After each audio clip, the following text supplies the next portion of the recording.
This is St. Louis Cardinals baseball.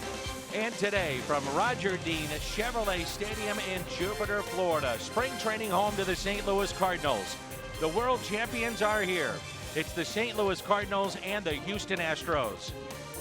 And welcome to Cardinals baseball. That's recording. I'm Dan McLaughlin. Many of the regulars on both sides are in their respective lineups today, including Marcell Ozuna. He'll be in the outfield today for the Cardinals, and leading things off, second baseman Colton Wong. We've seen him a few times in that leadoff position, and it's something that when he first came to the big leagues, you thought Wong would be a leadoff hitter, but he needed to cut down on the strikeouts, Dan, and get more walks. The on-base percentage certainly has gotten better over the past couple of seasons. A player that has picked it up this spring, he's in the outfield, that's Harrison Bader. Slow start for Bader in his first game here in spring training, but he is tearing it up right now. 3 doubles in the last week, a lot of good at-bats from the young Cardinal outfielder. Harrison Bader is in there, Colton Wong, Marcell Ozuna, and Michael Wacha on the mound for the St. Louis Cardinals.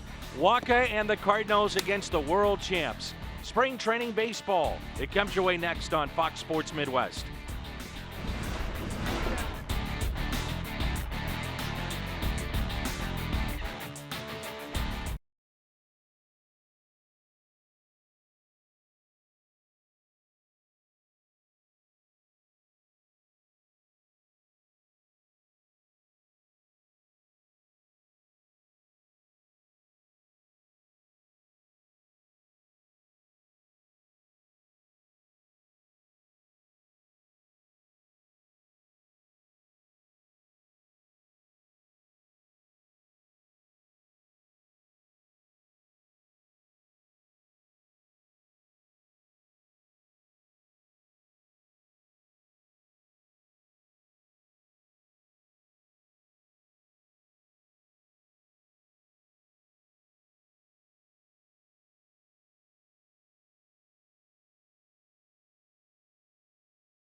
The 26-year-old Michael Wacha making his second spring training start.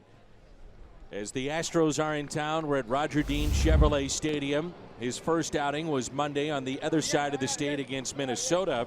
With 2 innings, no hits, did walk a man. And Michael Wacha has spent parts of 5 seasons now in the big leagues and a mainstay in this rotation. Yeah, very important part of this rotation. I always say he's the bellwether guy. If Wacha goes well, the Cardinals go well. And he's reached a point in his career where he's trying to establish himself again as a 200-inning pitcher through 165 2/3 a season ago.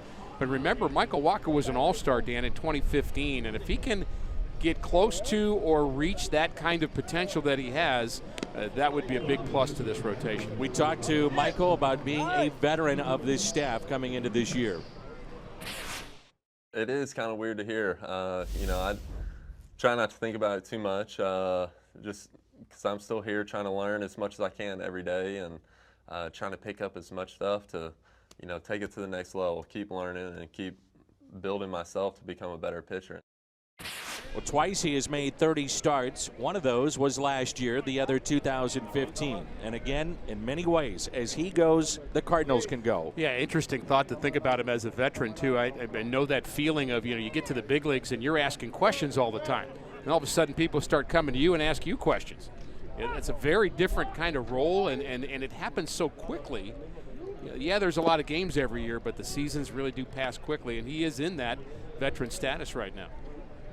George Springer leading it off for Houston. 101 wins a year ago. They went 101-61 en route to winning the World Series. 2 balls and no strikes. And in that World Series, George Springer was the MVP at 5 home runs in 7 games against the Dodgers. And many of their regulars are here today in their lineup. The 2-0 is hit out to center. Tommy Pham going back in makes the catch. Wind is blowing out to right, and it's really a crosswind here at the ballpark. The Cardinals defensively behind Michael Wacha. Arzuna is in left, the former Marlin. Pham in center, Bader in right. Munoz, DeYoung, Wong, and Wisdom on the infield, and Carson Kelly is behind the plate. I suspect we will see 3 or 4 home runs to right field today. Cardinals during batting practice, even the right-handed batters were trying to get their groove swing to hit the ball the other way. Everything out to left was not carrying a bit, but out to right, all you got to do is get it airborne. This is Alex Bregman. Slow start to his spring, hitting 154, and a pitch taken high. Last year, 284, popped 19 home runs, drove in 71. Only 23, former college shortstop. But Correa is there for the Astros, so he plays third, and that is indeed a strike. 1-2. Such a good team, Dan. A good lineup. They've got a good rotation. They've got top guys in their ball. I mean, this is a team that could keep winning. This may not be a one-and-done thing for the Astros. And the 1-2 is swung on and missed. First strikeout for Michael Wacha. There are times you need to elevate. Even though Wacha's better down in the zone, this pitch up and in. And, you know, Mike Matheny talks about him all the time as a guy that needs to command the lower part of the strike zone because he's got a sinking fastball. And I believe he's right about that. But every once in a while, you got to challenge somebody up. We've seen that in baseball, Dan, a lot with the launch angle conversation. You've got to be able to get some strikes out and some strikeouts and swings and misses up in the zone. Reigning MVP, all 5'6" of him, Jose Altuve. This guy, all he does is hit. Won another batting title a year ago, hit 346, and he's won 3 of those in his career. Good start for Michael Wacha. Munoz across the diamond, 9 pitches in the first inning. And after a half inning from Roger Dean Stadium, we are scoreless.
Brad Peacock.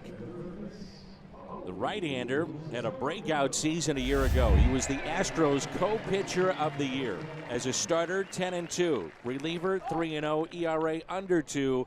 Versatile pitcher a season ago. Well, you throw that great resume out about this pitcher, Brad Peacock, and you realize that he's probably not even going to make the starting rotation. They're talking about using him out of the bullpen, but he is being conditioned to start just in case. He's developed a wipeout slider that led to 161 strikeouts a season ago. And Colton Wong at the plate, a shift on the infield. Houston shifted over 1,500 times a year ago, the most infield shifts in all of baseball. Here's a 1-1 pitch. There's that slider down and in. I think that's interesting. You use the phrase infield shift because we just kind of shorten it when we talk about it and only say shift. Outfielders have been shifting since Ty Cobb and Babe Ruth. But it's the infield shifting that we're really talking about. And when we talk about an outfield shift, a lot of times we say, well, the outfield is shading him to right, shading him to left. Well, essentially it's a shift. Yeah, and in fact, they are shading him to hit the ball the other way, but they're playing him to pull on the infield. That's not unusual either. There's guys that when they elevate it, they will hit it the other way. The 2-2 just missed. Wong leading off for the third time this spring. And as Ricky mentioned in the open, it's something that he has talked about in the past wanting to do, but it's either been Fowler or Carpenter, and that'll be the case more than likely this year. Slider again, hit in the air out to center. George Springer shading from the sun and makes the catch. Cardinals line up many of the regulars in there, including Tommy Pham, who was 20 home runs, 20 steals plus a year ago. Then Paul DeJong, Marcell Ozuna, Yadier Molina, Carson Kelly, Jairo Munoz, who had 2 home runs in 1 inning in a game this past week, Patrick Wisdom, and Harrison Bader.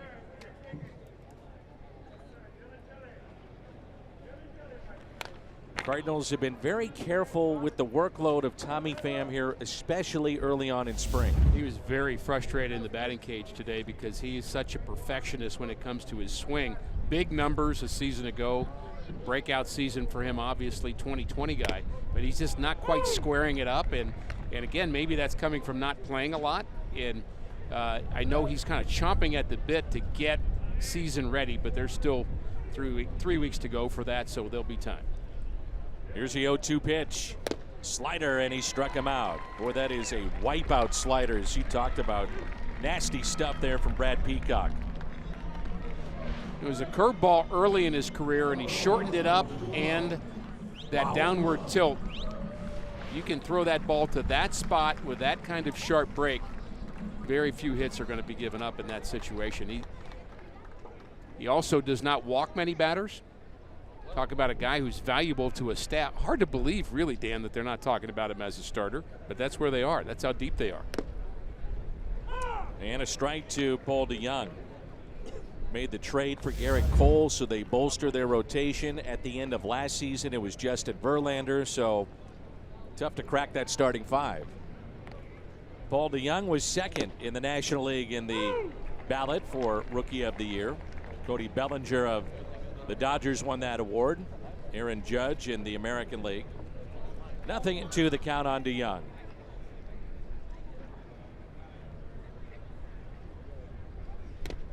Held on to, and a strikeout of Paul DeJong. So 2 in the inning. We played 1 inning. And from Roger Dean Stadium, the Astros and Cardinals, no score.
Brought to you in part by Budweiser. Wherever legendary MLB moments happen, Budweiser will be there. By Shelter Insurance. For your auto, home, and life. We're your shield. We're your shelter.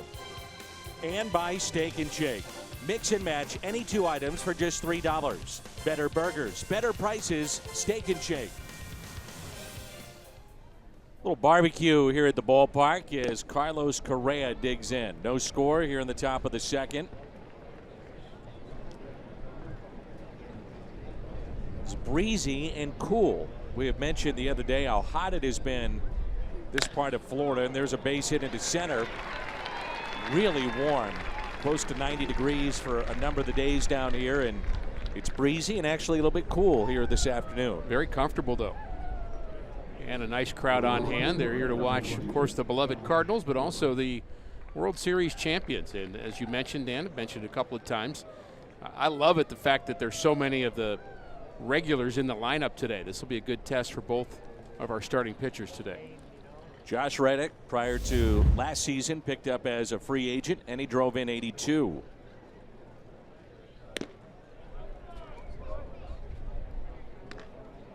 At 314, 13 home runs. And it's not only guys trying to crack their starting rotation, but it's their everyday lineup as well. Right. And this is one of them. Josh Reddick. You know, where do you play Marwin Gonzalez and some of the others that are deserving of being an everyday player in that type of playing time? Here's a 1-0 pitch. Blocked nicely by Kelly. 2 balls and no strikes. Their number 1 prospect is an outfielder named Kyle Tucker, who we saw homer into the wind here at this ballpark. I mean, a stiff wind. And that came about a week ago. And at some point, they're going to have to make room for him, and that's probably sooner than later. 2-0 the count.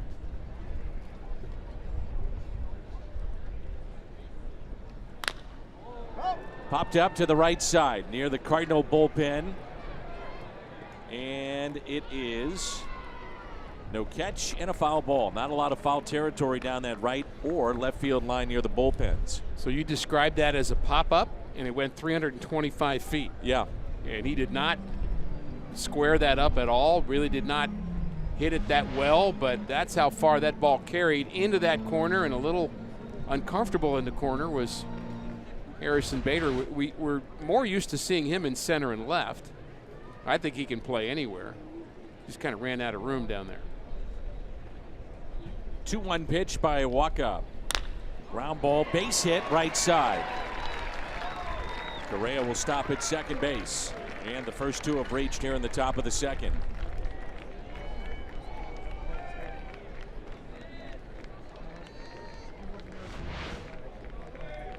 Well, you hold the runner on because you don't want him to steal, and that creates a lane that includes the runner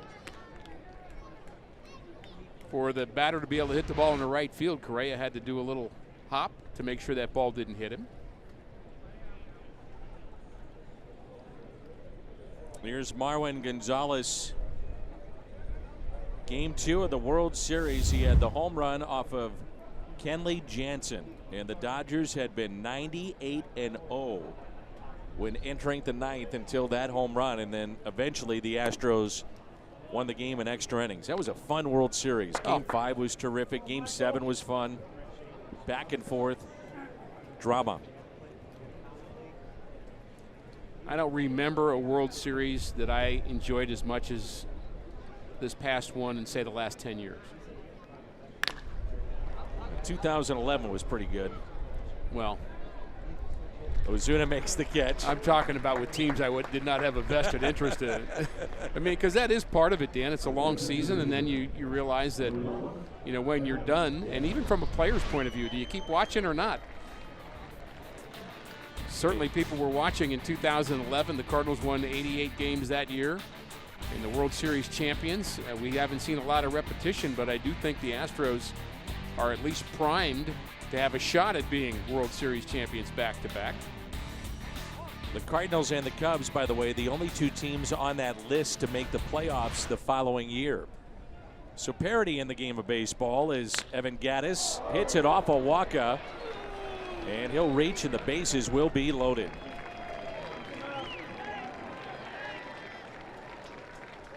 Mike Matheny just told Carson Kelly to make sure and call time, but let the umpire know this is not an official visit. This would be the quote-unquote medical visit, so not charged to the team. But on a medical visit, the home plate umpire is out there making sure that it's all medical questions. And that's going to be something we're going to notice, I would think. You can't allow that to happen. He's waving it off. The home plate umpire at the moment is waving that off as a mound visit. And he's waving to somebody up here in the press box that apparently is keeping track. It isn't you. It isn't me. I'm not sure who he was waving to. And there's the mound visit rule. We've gone over it a few times this spring, but if you've not gotten up to speed with it, you can have 6 mound visits, and that includes from players on the field. And then on the 7th one, overall, whoever that is, whoever's on the mound, you have to take the pitcher out.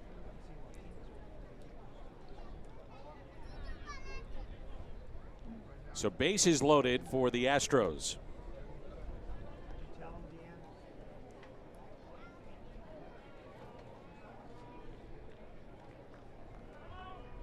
And they've got their catcher coming up. Former Dodger, Tim Fedorovich. They like him. He's the insurance. They'll probably be in AAA, where he's been a lot of the past few seasons. And a fly ball. We'll see if this carries back. It does. Bader under it, makes the catch. 2 runners will tag. Throw will go into second. Cut off. Run scores. That's Correa, and it's 1-0 Houston.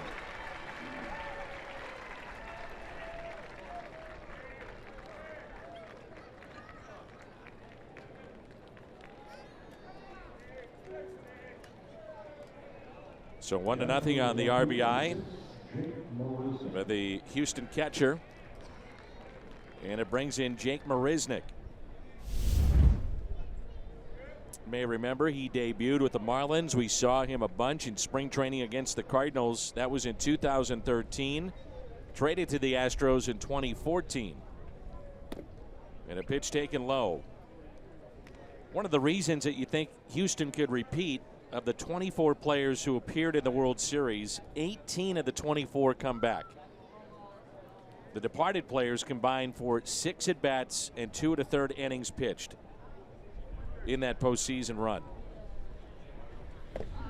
And you look at the core guys. I mean, the top competitors, whether you're talking about Bregman or Springer or Altuve or Correa, you're talking about young players. I mean, it's a young core of players that had the greatest of experiences of being on the field to win a World Series. And so some of the pitchers are older. You think about a Verlander and Cole, of course, younger, and Keuchel kind of in the middle. But when your young lineup, when your lineup is young and elite, you've got to start thinking that maybe they'll win for a few more years in a row, or at least be competitive.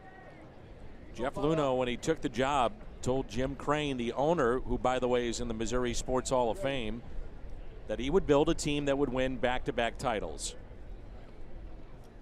And it seemed like there was no way that would happen. Remember, they had 100-loss seasons from 2011 through 2013. I mean, some bad teams. As their payroll was cut, they traded veterans and had high draft choices, and to their credit, drafted well for the most part. A swing and a miss. 3-2 the count.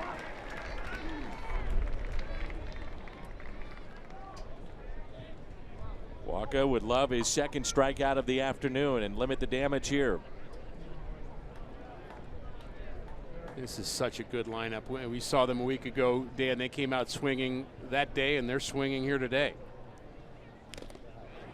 And Kelly could not hold on as Marisnick just got a piece. In fact, that start that we saw last Sunday was Miles Michaelis, his debut as a Cardinal, and it was a rough one. An inning and 2/3. He gave up 7 hits, 6 runs.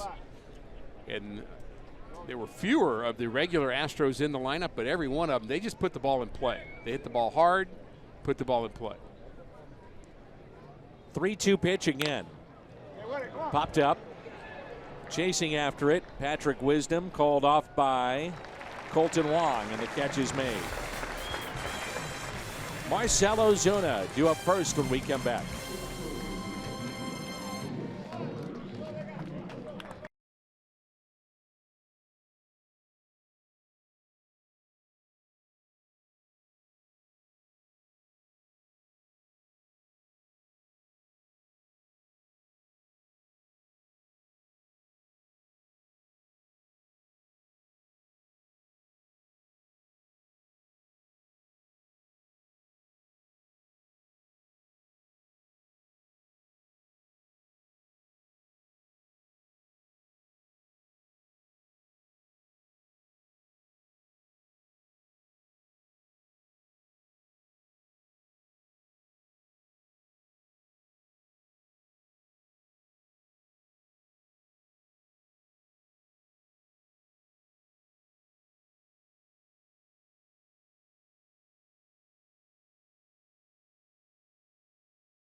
bat, and Marcel helping out Jose. I guess a little fashion advice. This coming from a guy with a fluorescent green compression sleeve. He didn't even like the way he was wearing his hat. Yachty in on the said, I don't know how you dress in Puerto Rico, but this is how we do it in Dominican. We have the flat hat, and I guess they all agree. They all hug and move on. Times have changed a bit, huh? There's a strike to Ozuna. Does have a home run, batting 167 this spring. He's driven in 2. Coming off a campaign in which he hit 37. Hit out of play, nothing in 2.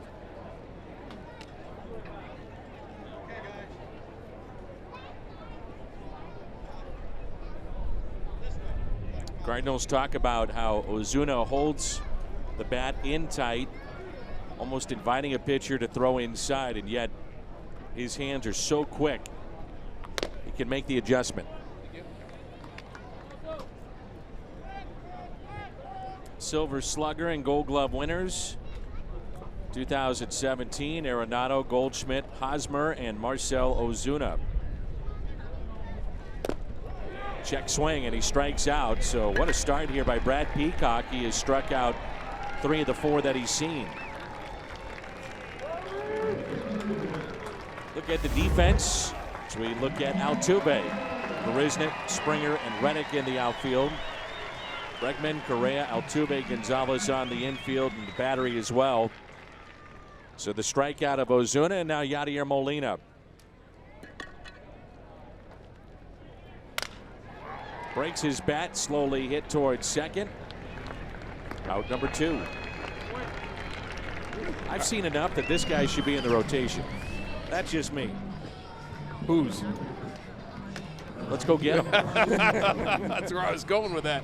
I think Yadier Molina just decided it was a much better idea to swing at the first pitch and not let him get the 2 strikes, because that wipeout slider right now is just unhittable. And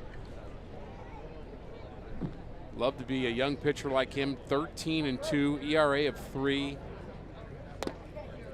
He's going to get his innings. There's no question about it. But we mentioned the rotation for the Astros with Keuchel and Verlander, Garrett Cole. Now it's just too strong, and the way teams use their middle relievers, you could still be pretty serviceable and pretty important for a guy that can pitch 6th, 7th, and 8th, and he certainly could do that. Lowest ERAs ball clubs this spring. As Kelly swings through it, 2 balls and 1 strike. Peacock graduated from Palm Beach Central High School in 2006. He was a shortstop then. Drafted by Washington, 41st round of the 06 draft. As a draft and follow, did not sign, and then went on to community college. And Kelly lifts a high fly ball out to left. Marisnick under it and makes the catch. So 6 up, 6 down for Brad Peacock. 1-0 Houston after 2.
Coming season, bobblehead giveaways, some great ones coming up. Carlos Martinez Mystery Air bobblehead, opening day car parade bobblehead, and more. And bobbleheads can be purchased as a pack or single game tickets, which are on sale now at Cardinals.com. And still a few seats remain for opening day, which is a great tradition in the Gateway City. Pops the glove of Kelly and a strike to George Springer. Really has been the ultimate spark plug at the top of this lineup. Since 2016, 17 leadoff home runs, including a major league leading 9 a season ago. Out of the University of Connecticut, first round pick, first and only first round pick from that school. That drops in for a strike.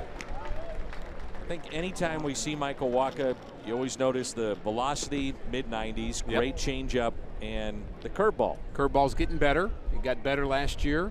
The changeup still is the dominant pitch for him when it's right. And it's offset by the fastball up in the zone. Again, he goes up. He got the strikeout in the first inning up. He went up again on Springer. We'll see if he follows that up with something down in the zone. The 2-2 is hit out of play.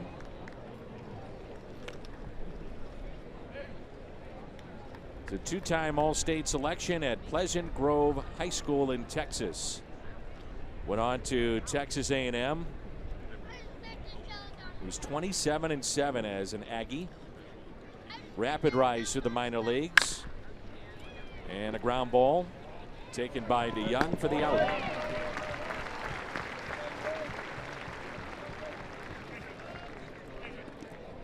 The batter is Alex Bregman. Hey, one of the things I like about Paul DeYoung, the Cardinals shortstop, we look at the career starts of Michael Wacha, 112 of those. But DeYoung, who will be working more closely with Jose Oquendo all season long, always seems to get the right hop. He judges very, very well speed of the ball, speed of the runner, and he did that on that last play. It may go unnoticed. It's not a big deal. It's like, okay, he just caught a little ground ball. Well, he made it an easier play by his instinct in how he came in and attacked the ball. He could have played that into an error, is what I'm saying, and other shortstops may have. And I'm not going to say he's got the greatest range in the world and he's Ozzie Smith. I'm not saying that, but he's very steady at that shortstop position. If I said he was Ozzie Smith, I'd be in big trouble anyway. 0-2 to Bregman, taken high. Mostly from you. My favorite player. Exactly. The Wizard. Nobody messes with the Wizard.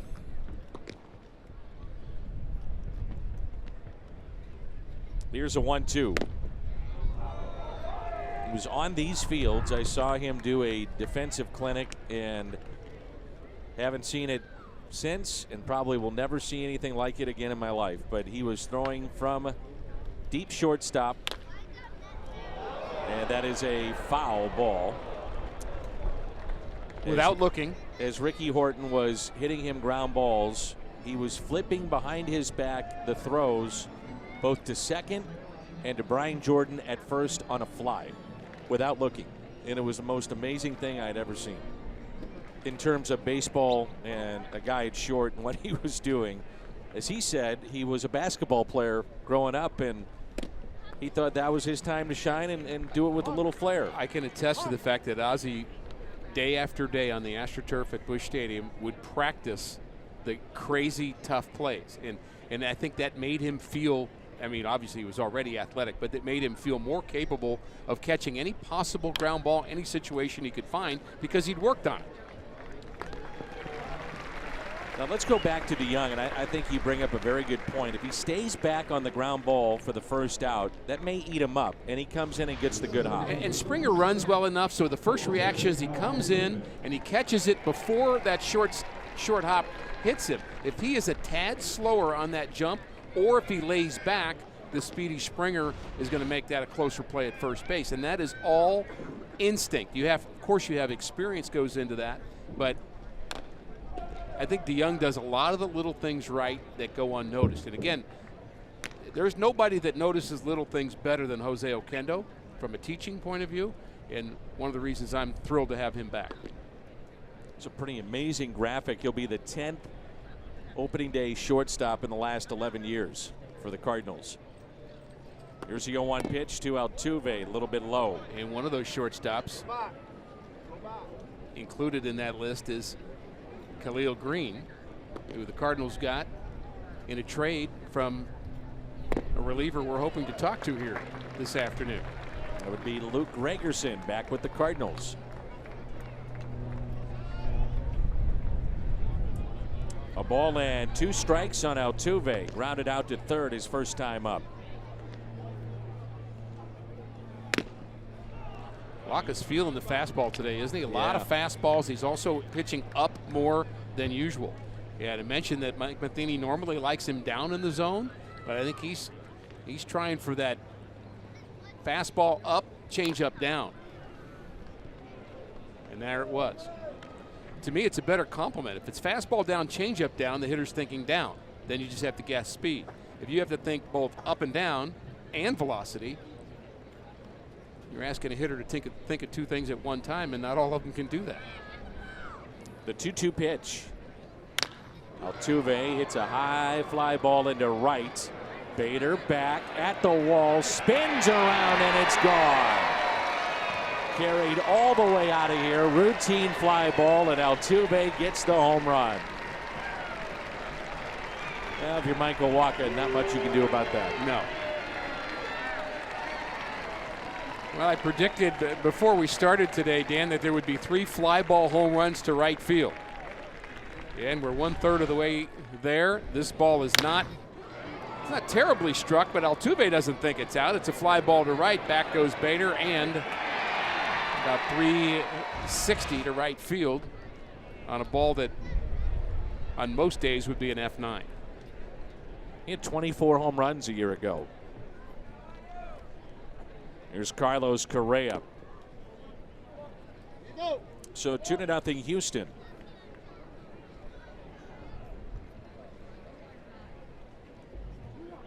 Altuve, his first home run this spring.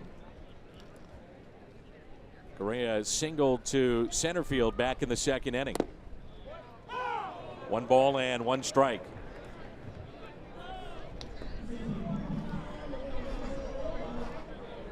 Correa last year, 24 home runs, drove in 84. And a base hit, and he's 2 for 2.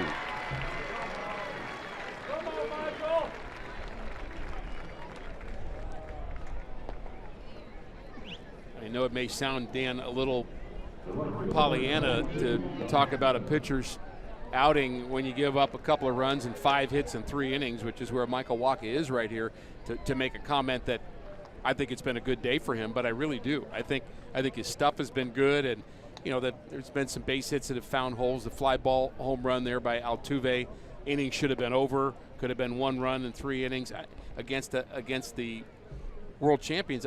I just like what I've seen from Michael Wacha despite the results. Sometimes you'll pick up a line score and a box score, and you'll think, okay, how did he throw? And the numbers don't always say the whole truth, and I think this might be one of those cases. There's Josh Reddick at the plate with 2 outs and a runner at first. Good tailing action there. That's a beautiful changeup. I mean, that's the kind of thing I'm talking about. There have been a lot of high-quality pitches despite the results. This is a changeup that goes down and away, perfectly thrown by Wacha. And conversely, Dan, there are times where you pitch an inning, give up no hits, no runs, and you pitch terrible. The hitters get themselves out 3 straight times, and yet you look like you had a good day. Munoz puts it away in foul territory, and he leads it off when we come back. Altuve the home run, and it's 2-0.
Jose Altuve and the Astros had won their first ever World Series as they went 101-61 in the regular season. There's the parade, and a former Astro, now Cardinal, part of that team, Luke Gregerson. Luke, welcome back to St. Louis and the Cardinals organization, and congratulations on the World Series. Appreciate it, guys. Thanks for having me. What was it like, that postseason run for you? Man, to be honest, it's a blur. I don't really remember much. I just remember running on that field at the end and just having the time of my life. We were talking before that you were highly thought of in the Cardinals organization and then traded for Khalil Green. Take us back to your time in this organization. What comes to mind? I mean, one thing, and I tell a story a lot to some people that really changed my career, was a guy named Al Holland, who was my pitching coach in rookie ball. Got me throwing my sinker that I throw now, and it just really helped me kind of just take off with my career and start mixing my slider in more. And I mean, before that, I was getting waffled around the yard thinking that I was out of my league. Jairo Munoz with a base hit out to left, and it's cut off by Marisnick, and Munoz on his way to second base with a leadoff double. Yeah, Luke, this is Rick. I remember the day when Tony La Russa lost you to the Padres. He was really distraught because he knew, despite you saying you were waffling a bit, he knew what kind of talent you had. Tell us about your outing yesterday. You got back out on the hill again, and how did that go from your standpoint, and how are you progressing this spring?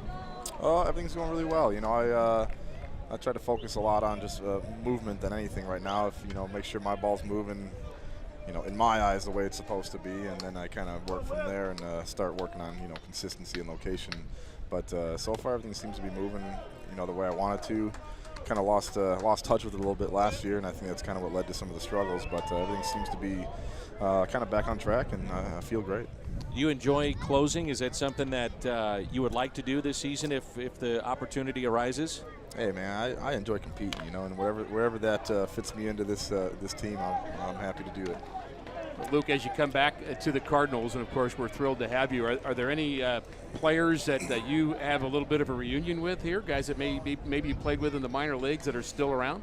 Yeah, actually there's one in particular, Tommy Pham. He was I played with him in rookie ball in Johnson City, Tennessee. He had a pretty good year last year. I don't know if you knew that. He did, yeah. No, you both did. Definitely aware. I've talked to him a few times, and he's the kid's a great player. He's a good hitter. I'm looking forward to him doing it again this year. I'm trying to think. Back then, he was probably an infielder, was he not? He was a shortstop, yeah. That's right. Luke Gregerson is our guest. How did you develop a wipeout slider? You have a terrific slider. How did that develop for you over the years? To be honest, it was just something I had. Like, I tried throwing a slider one day as a kid, and it was just one of those things that for me I picked up really quick, and it was just a really good weapon for me at an early age, and I utilized it as much as I could for a long time, and I learned how to control it in different aspects, and it's just something that really took my game to a different level once I got here. So you learn a slider as a kid, and eventually you end up getting a chance to go to the White House with the world champion Astros. I understand you're going to get a chance to go on that trip? Oh yeah, absolutely. I'm looking forward to that. Luke Gregerson is our guest. Signed in the offseason, back with St. Louis. Why was St. Louis the right choice? I'm sure you had a number of different places to look at, but why come back to the Cardinals? A few reasons in particular. I definitely wanted to play for a competitive team, and the St. Louis Cardinals have always been a very competitive team. They focus on winning, and they always have a really good farm system that produces a lot of great players. On top of that, I was also hoping to be a little closer to home, and being from Chicago, St. Louis is obviously a great choice, and they were one of the first ones to call, and I thought it was important to jump on it as soon as we could, and we did. Should we bring up the fact, or maybe not the fact, that you are a Cub fan? Someone lied to you, that's all. White Sox, right? I tell everyone the same thing. I was a Chicago fan as a kid. I never really got into the whole rivalry thing about hating all these teams and this and that. I have cousins that do it and won't step foot in Wrigley Field or won't step foot into Comiskey Park. So I think it's all a joke, and I'm just a fan of the city of Chicago, and I wish them the best all the time. But you know, while I'm in the Redbird uniform, it's going to be a different story. So, you know, Luke, I can tell you've been interviewed before because you just took it right down the middle. That was perfect. You know, think before you speak. Smart move. Absolutely. There's a base hit into left by Harrison Bader, who we mentioned in the open has really picked it up. Picks up the RBI. Cardinals get on the board, and it's now 2-1. How about Mike Maddox and just trying to develop a relationship with him, and you figure him out and vice versa? You know, he makes it really easy on you. I think one of the biggest things for is his communication with all the guys. It's not just, you know, you need to pitch like this, and here's what you need to work on, and none of that. He's very open.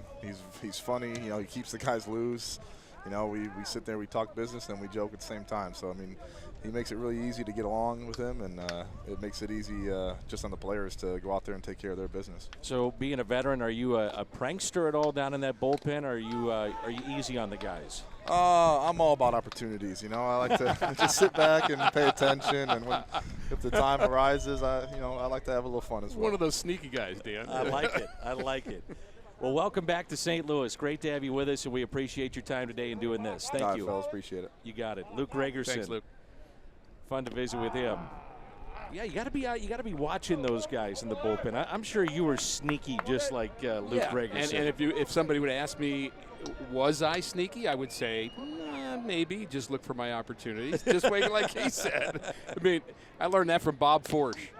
Bob Forsch was always claiming to be the great Cardinal pitcher. I would say, if you take the top 3 or 4 Cardinal pitchers ever, Bob Forsch has to be on that list. And he was that way in the clubhouse and in the bullpen. He was never starting any problems that you knew about.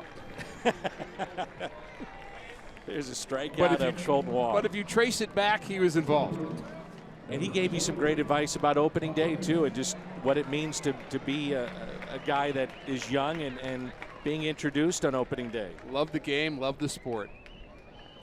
And the strikeout there by Smith. And it brings in that former shortstop, Tommy Pham. Well, you can see where Smith would be really tough on the right-handed batters as he drops down, and tremendous movement.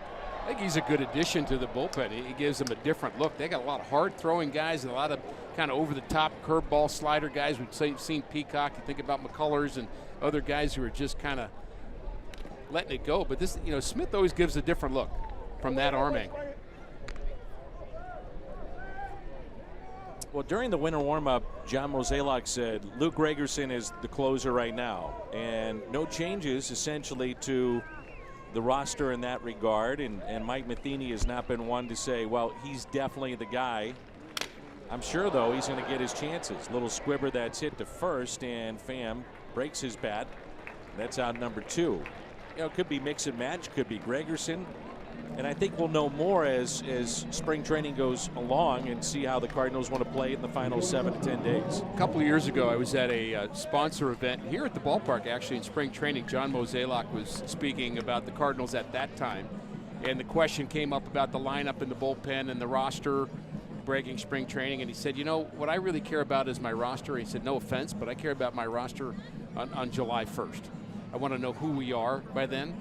And you know, who you say is the closer on March 4th or on April 1st, for that matter, you know, doesn't mean as much as who keeps earning that and who keeps seeming like the guy that should be pitching the ninth. You can name whoever you want, whatever you want, but players will earn their spots, and that's going to change. I mean, Cardinals didn't name Paul DeYoung the starting shortstop for the Cardinals in March last year. He just earned it. And here he is again, and still earning it. And that's kind of the way the game is. So I'm not saying it's not good to speculate, Dan, but I just think when it comes down to it, the players are going to have to show that they belong in those positions. Sure. DeYoung, first time up, struck out. And as Peacock saw 6 batters, 6 up, 6 down with 3 strikeouts. And now Smith here in the bottom of the 3rd. 2-1 our score. Runners at 2nd and 3rd.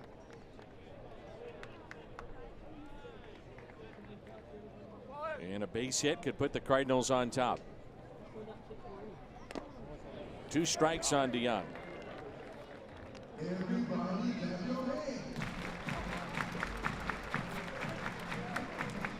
Big crowd this afternoon to see the world champs.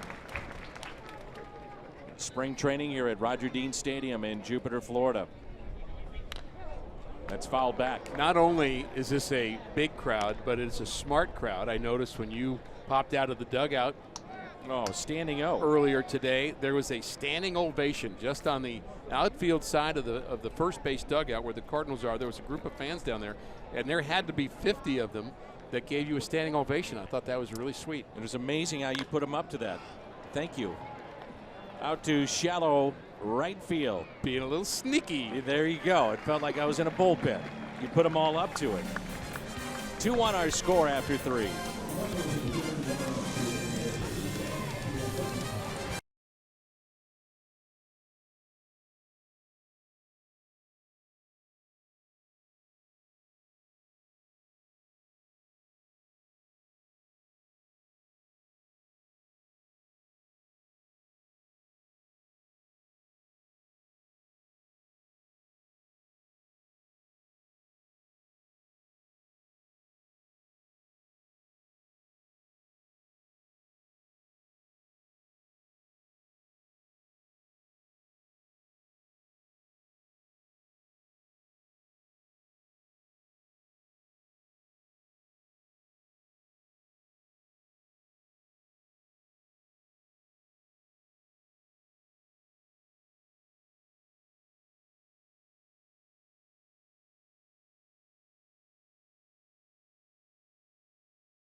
Get together, and group tickets are on sale now, and groups of 20 or more receive great incentives, including a discount of up to 50% off the gate price in most seating areas.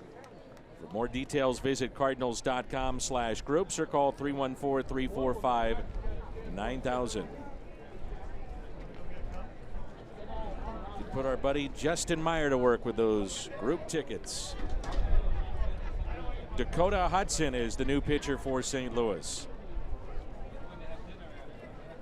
We saw him almost exactly a season ago, a year ago, in a spring training game, and there's his numbers from last season, 10-5 ERA, just over 3, so he's a top prospect. But we saw him come in, pitch a game just like this last spring, and he was dominant. He had the hard sinker, and we just saw it there. Good fastball with a lot of life. And Mike Matheny was asked after the game about him, and he said it's eye-popping. It was eye-popping what he showed. And he's got a great future ahead of him, and of course, more things to learn and more experience. But I would put him in the can't-miss category. Surprisingly, he fell in the draft, 34th overall in 16. He had a dominant season at Mississippi State, always a powerhouse in college baseball. And he signed for an above slot $2 million. And as you mentioned, he excelled in the minor leagues. Fastball is around 94, 95. He can touch 97. The plus slider in the upper 80s, very short and quick. So think about this year. He was the Texas League Pitcher of the Year in AA, pitching for Springfield, and then got to be a part of the Memphis team last year down the stretch. And that's just experience that kind of really rounds out a really good solid season for him, because he gets to play on a winner on a really, really good AAA team. And again, that's all part of his development. Last year at Springfield, he had 18 starts, 114 innings, and went 9-4, and then called up Made 7 starts at Memphis, went 1-1. The 2-2. I'm sure there's a familiarity with he and Carson Kelly behind the plate. Those two know each other quite well. 3-2 the count on Marwin Gonzalez.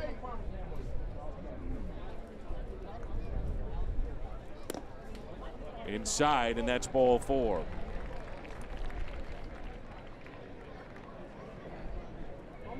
So look at the Cardinals' top prospects, led by Alex Reyes and Jack Flaherty, Carson Kelly in this game. Tyler O'Neill, by the way, dealing with a sore oblique, so that's why he's been held out of games here recently.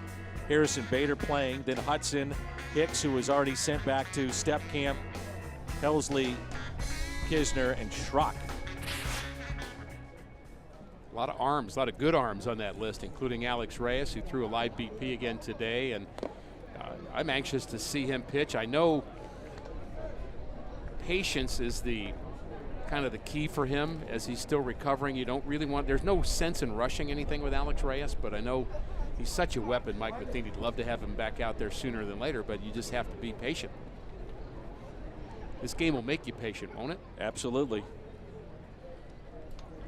Geddes had a base hit off of Michael Wacha, literally off his leg. And that was back in the second inning, 1 for 1.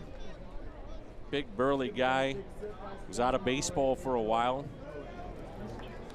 And then kind of a reclamation project, if you will, with the Atlanta Braves. He's got incredible power, can play catcher, can play first base, has even been in the outfield. And in that ballpark, you can hide a left fielder, if you will. The Crawford boxes.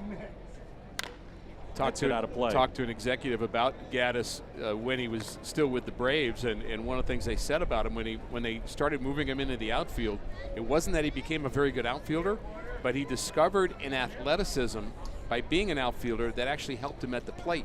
He felt just looser and more athletic and just not so stiff at the plate. And so the defense didn't actually come through very well. He's not a very good left fielder, let's be honest about it, but the man can flat out hit. The 2-1 pitch. Out of play, 2-2.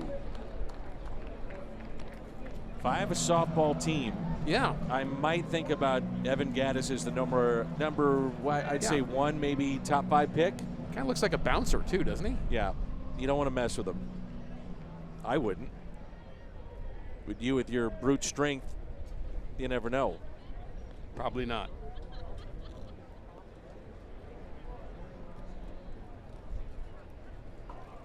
Inside, and the count runs full. Gattis is the designated hitter today for Houston. Hudson's picking a little bit right now, Dan, and he's not a guy that has issues with control, at least at the lower levels, but that's something that we see happen a lot, where you'll go up and guys will lay off pitches that other people will swing at. Then you start to kind of get a little picky yourself, or you're trying to avoid contact instead of just going right at him, and he's trying a little bit too hard to overthrow right now. So back-to-back walks to Gonzalez and Gattis. Tim Fedorowicz will be the batter with 2 outs. And this will be a mound visit, so indicated by the home plate umpire as well. Might as well bring everybody in if it's going to count all the infielders going in to have a conversation, because they're going to get kind of lonely this year since they're not allowed to go in on their own, but they're all in. This is not about changing signs, but this is Mike Matheny okaying Carson Kelly to go out to the mound. Carson Kelly looked towards the Cardinals bench. There's the new mound visit rule once again. And he looked towards the bench, and he got Mike's okay. I guess he felt like it was a good idea, and Mike agreed, so he let him go out. But you cannot do it on your own. At least for the Cardinals, that's the way they're doing it. And the infielders have been instructed with that as well. First pitch by Hudson. That's in the dirt. My partner is not only a part of the 85-87 championship clubs of the Cardinals, he was part of the 88 world champion Dodgers and a coach. And so from your coaching hat, what do you do right now with a young guy in Dakota Hudson who's so close to the big leagues, where these appearances mean something to him in spring training? Well, yeah, you want him to end up with a good experience today for sure. That's caught out there in a double play. And I would tell him to throw one right down the middle, duck, and give up a line drive double play because Colton Wong is standing right near the second base bag. That's what I would have said. I didn't get a chance to get that out, but that's where I was going. Sure. Makes all the sense in the world. And it is a right down the middle line drive, duck. And a 4 unassisted at the end of the play with Wong being right at the right spot. And, you know, you just want him to not lose. And pitchers, it's a lot of it's about confidence. It's between the ears, Dan. I mean, all these guys have good talent or they wouldn't be at this level. And you want him to keep thinking that he is a dominant pitcher and not become reactive. And pitchers need to be proactive. And you need to say it's an offensive position. That's one of the things I talked about as a coach. You've got the ball. You're the offense. I know they're trying to beat you. I know that Astros are on offense right now, but as a pitcher, Bo Milliken taught me this years ago. Pitchers need to realize they're the offensive player on the field. Now, semantically, or maybe in realistically, that's not actually correct, but you need to think that way, that it's my baseball, you're not hitting it, as opposed to I'll throw it up there and see what happens. You just have to be proactive. 0-2 popped up down the right field line and into the seats, a souvenir. If a pitcher gets caught in the trap of hoping that something good happens, Dan, hope's not a very good strategy. You've got to have a strategy and just go after it with aggressiveness and confidence.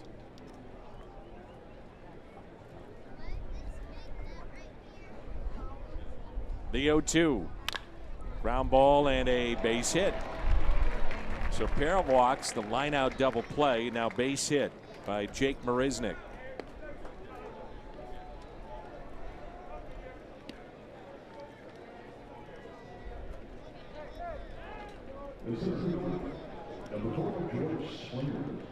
This is one of those times where Adam Wainwright likes to talk about how Jason Isringhausen taught him something that he used during the playoffs with Carlos Beltran at the plate. And he said it's a lesson that pitchers need to breathe. And boy, does that sound like a simple statement. But when Wainwright talks about it, he really credits Jason Isringhausen for teaching him a valuable lesson when things kind of get spinning. And they may be spinning a bit for Hudson now. Don't forget to breathe. And by that, not just maybe a deep breath. Slows it down. Slow it down. Talked to Adam about that yesterday. Did you? Mm-hmm.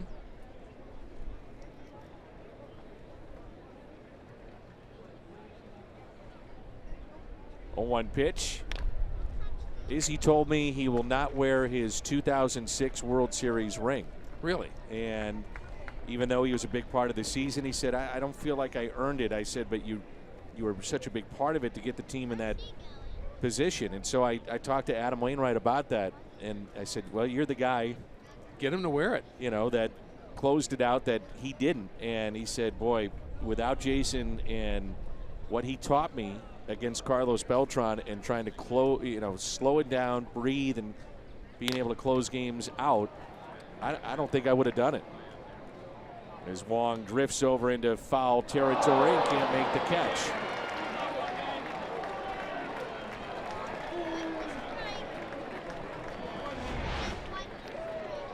Colton looked like he had a beat on it and then a little bit nonchalant there at the end and just looked back up at the sun as if the sun may have kind of come into play right towards the end, but he just missed it. Simple as that.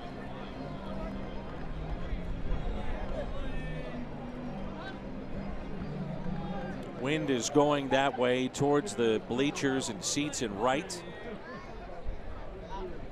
I agree with you. It didn't seem like he was fighting it one bit. No, he seemed like he took the right route.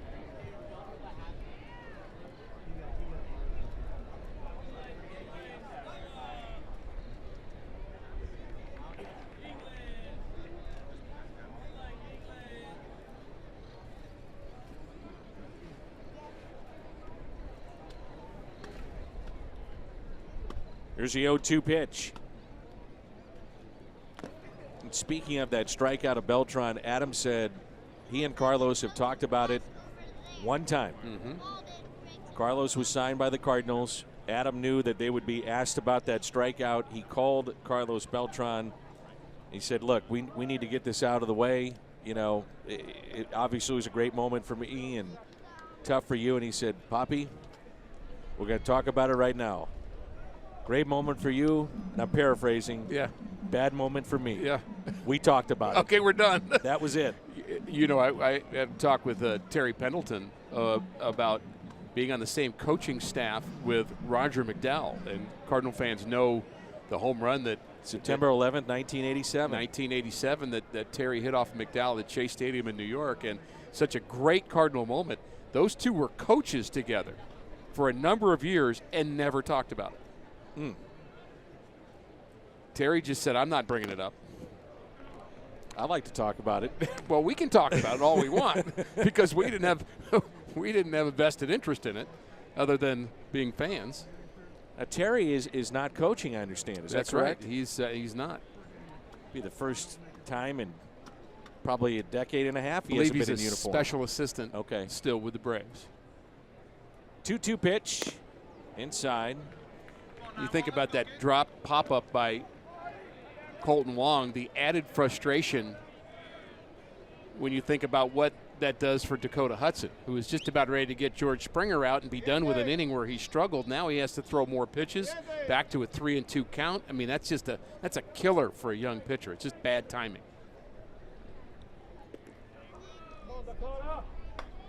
The 3-2 pitch, number 26 of the inning for Hudson. Runners will go, and they're off with the pitch, and that's the third walk. So a lengthy inning here for Dakota Hudson. Extends the inning to Alex Bregman. And you know Colton feels that, knows that.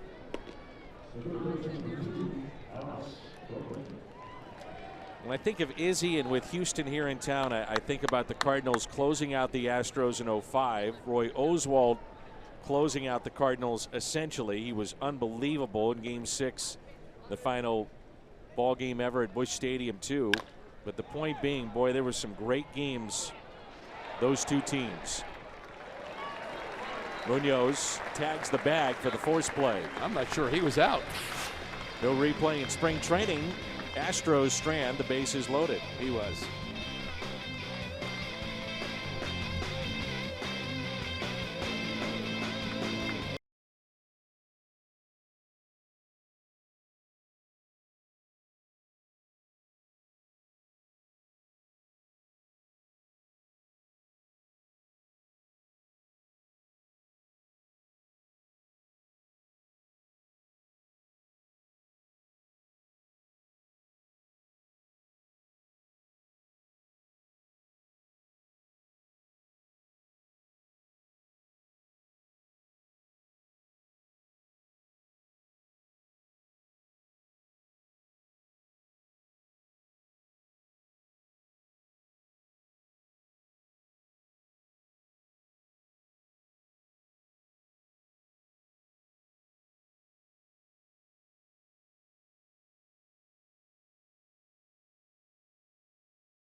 To this lineup, and this was his first and only Cardinal home run so far.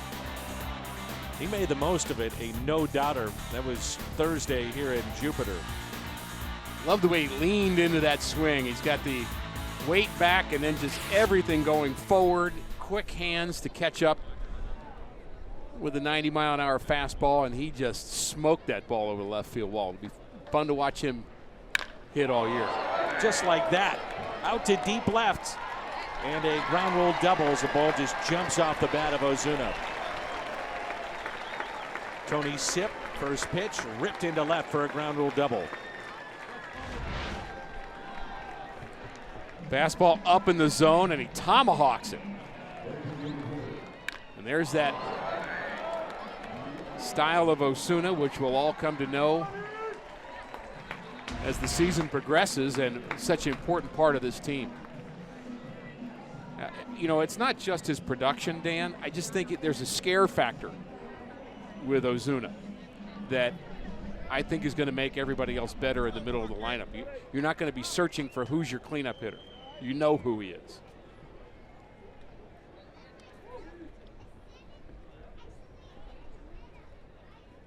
Now Yadier Molina. Sipp a year ago, 46 appearances out of the bullpen, finished 0-1 with an ERA near 6.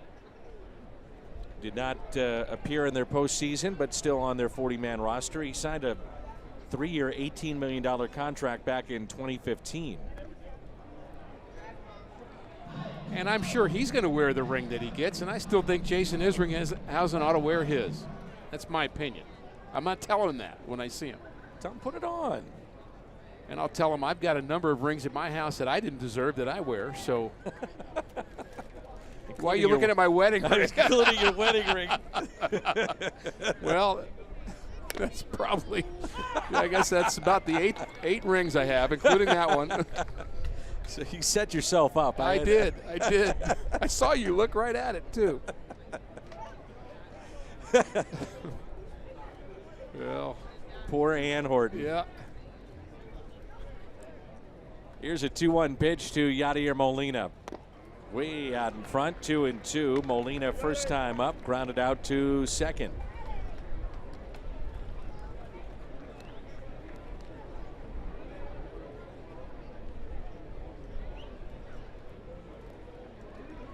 Yadi came in hitting an even 200. He caught the majority of the game yesterday in Orlando. And a ground ball that's hit to short.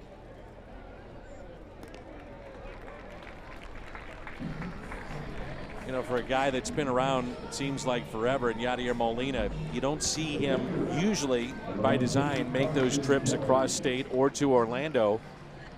But if you're going to have him go, you get your money's worth, and they did that. So a conversation going on with the middle infielders, but also one with Ozuna and Jose Oquendo. I think they're talking about whether or not that's the kind of ground ball Ozuna can go from second to third on or not. And I think that's the conversation. Jose, again, never stops coaching. That ball was hit in front of Ozuna. And I think Oquendo's just at least getting to think about, did you make the right play or not? I'm sure they'll keep talking about that. I thought he did. I thought he made the right play because it was hit too hard. Yeah. But Ozuna still looked up at Jose because clearly they've talked about the idea of taking that base when you can get it. Jose's yelling to him right now. We could hear him in the background. Get more, get more. On the secondary lead. You have a primary lead, and then when the pitch comes home, you end up with a secondary lead. A couple of big shuffle steps, and you get as far off the bag as you can. There's the primary lead, shuffle steps, secondary lead.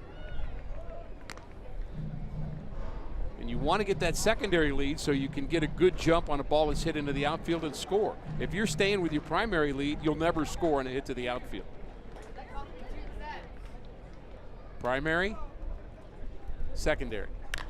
The 2-1 popped up off the bat of Kelly, foul territory near the Cardinal dugout, and the catch is made by Gonzalez. Well, that was easy. Ooh.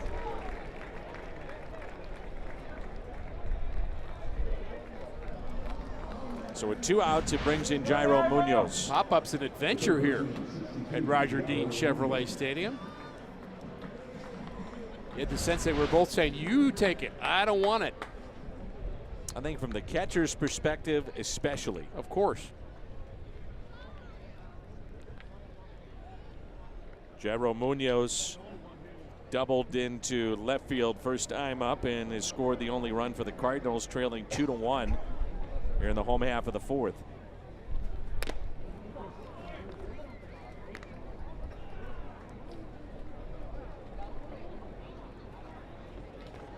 Munoz has made an impression, 8 for 22. He's played short, he's played third where he's at today. He's also been in the outfield. And the 1-0. Inside corner, 1 ball, 1 strike. So important, it's cliche to say you get off to a good start.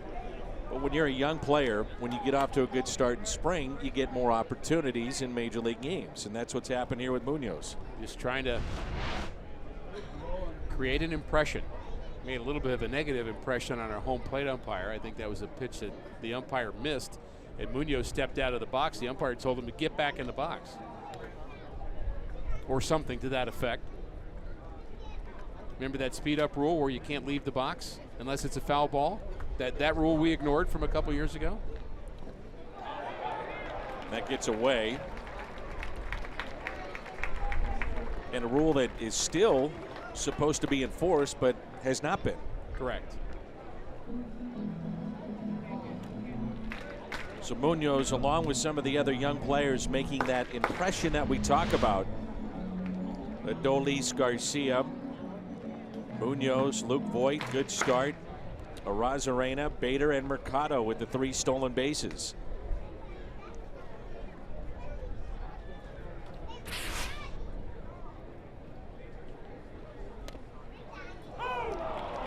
Two and two.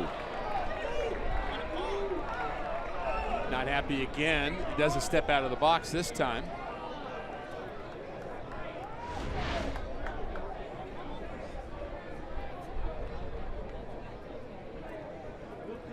They're going to go back in again. Why not? 2-2. Hit out of play.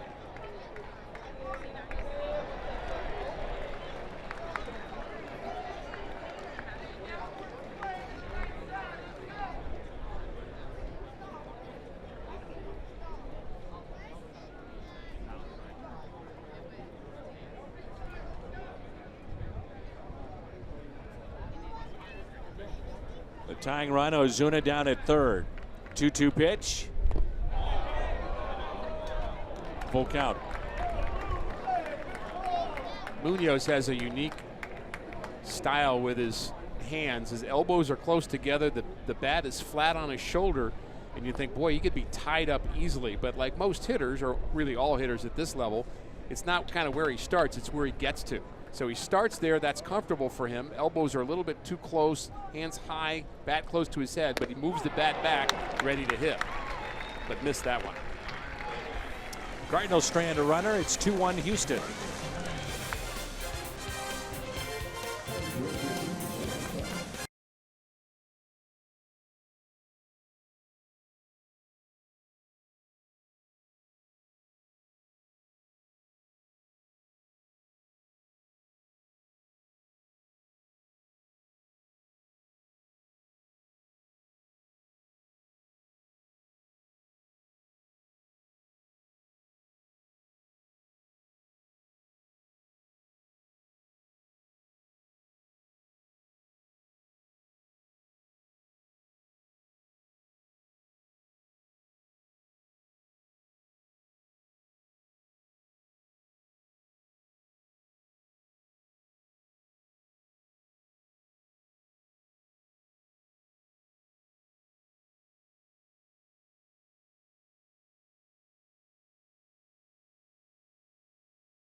Fly ball into right that would stay in the ballpark, but as we've noted, the wind is really blowing out to right field.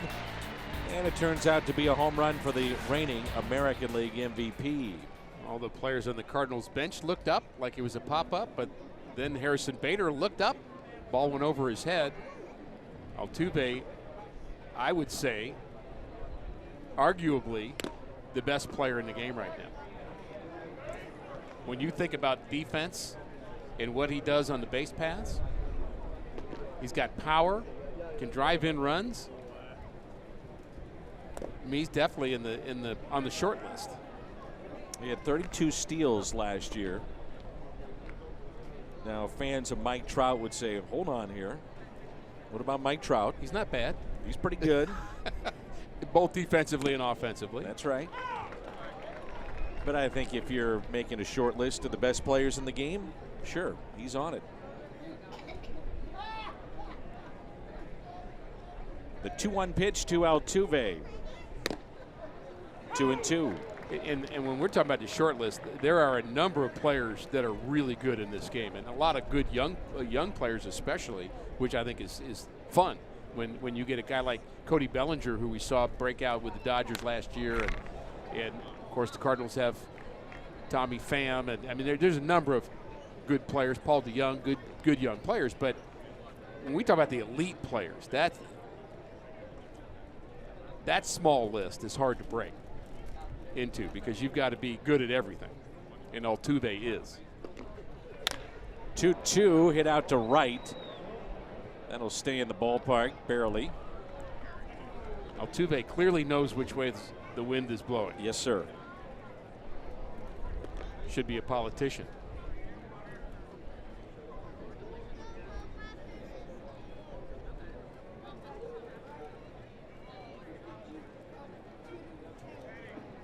The 2-2 pitch. Breaks his bat, slowly hit to the right side. Hudson covering the bag at first. And there's one away.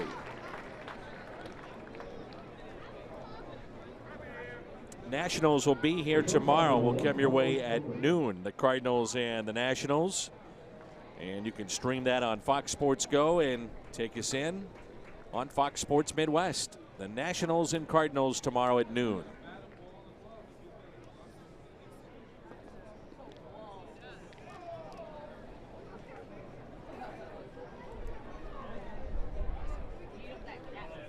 Here's Carlos Correa.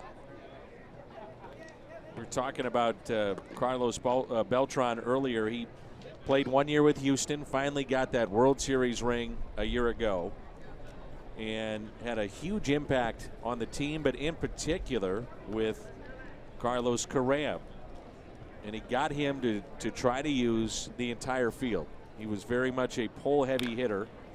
As he taps that foul, and Beltran worked with him, mentored him, but talked about going the other way. Only shortstop in Major League history to reach the 20-homer mark in each of his first 3 seasons. Made his Major League debut in 2015. He was the Rookie of the Year. A grounder left side to Young, and safe at the bag at first.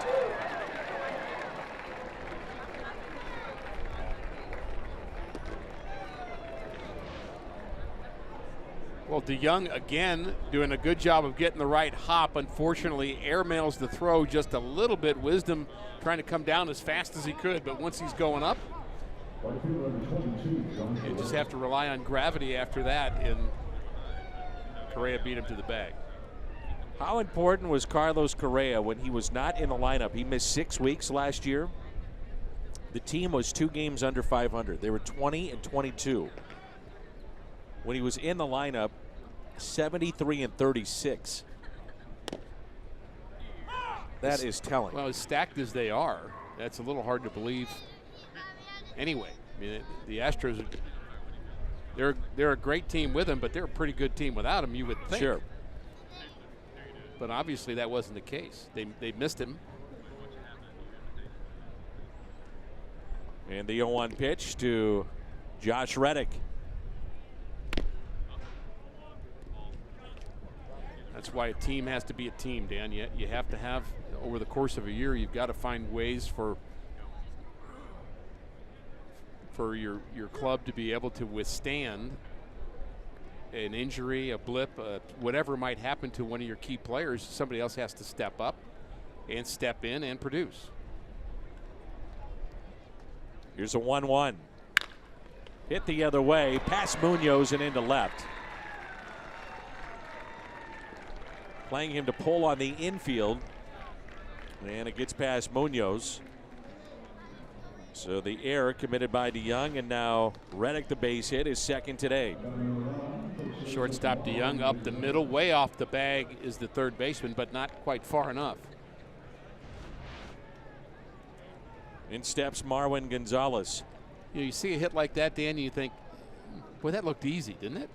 Just put the ball in play, hit the ball on the ground, and sometimes it is, sometimes it isn't. This game can be very, very hard. Gonzalez has walked and also flied out to left. And takes a ball. Big year upcoming for him. He is one of 5 Astros that will become a free agent. Dallas Keuchel, Evan Gattis, Tony Sipp, who's pitched, Charlie Morton.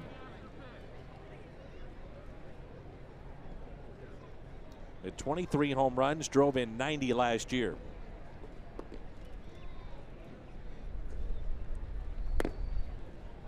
Well, so you talk about next year's free agents. We've still not done with this year's free agents.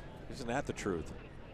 I was thinking about some key Cardinals in the past that are free agents. Matt Holliday has not been signed. John Jay, good ball player.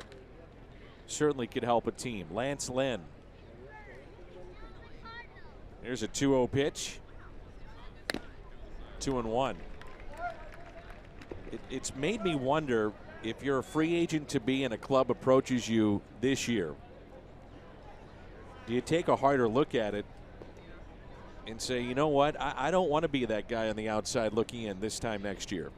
I'm willing to look at it and take a harder look at it because of what's going on this season. Well, that's a great question, and I would have to say the answer is yes. You're talking about the club making some kind of an offer, an overture at a maybe less than market value type contract to just keep you locked up for 2 or 3 more years. Why not? And you say less than market, maybe this is the market now. You know, this could be point. the new market. Well, that's always the question about what something's worth. Is what somebody's willing to pay for it. That's and right. Right now, I don't think they're willing to pay $100 million for a player that might get hurt for multiple years, and I just think that's a business correction that's happening. I'm not a lawyer here, and I'm not sure I know everything about what's going on behind closed doors, but I don't think it's a collusion. I think it's just business. Drops in for a base hit into center. Off the end of the bat, Pham gets it back in quickly, and now the base is loaded. Cardinals do have a right-hander getting loose in the pen. 45 pitches here for Hudson. It's Connor Green, hard throwing right-hander. Was in the Toronto Blue Jays organization. You see them work on the walkie-talkies there. There's no bullpen phones at this ballpark. And now Evan Gattis, and nothing has come easy here for Hudson today. Like he snake bit.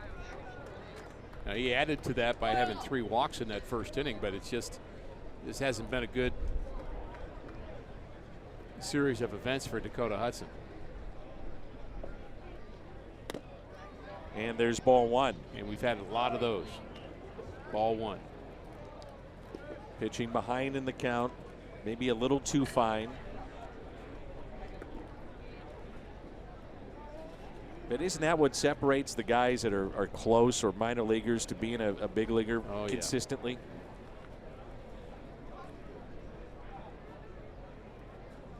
Here's a 1-0 pitch. Hudson to Evan Gattis. 2 balls and no strikes. Well, he dealt with that a little bit going up to AAA last year. The number's not quite as good. I had an interesting conversation with some Cardinal coaches who said that, you know, the AAA jump now, I believe it was Brian Eversgerd I had the longest conversation with. The AAA jump, we used to say that the AA was the big jump and AAA wasn't as big, but it is now. I mean, even the going from AA to AAA is a huge difference in terms of the experience of players there. Got a lot of former big leaguers playing in AAA, and you know, it's not just AA is not just the development league now, and AAA kind of the has-been league. It's guys that are expected to be part of big league teams in that rotation where you bring your pitchers up, you bring your players back and forth, the shuttle team, if you will, and it's tough competition there now. 2-1 pitch to Gaddis. 2-2.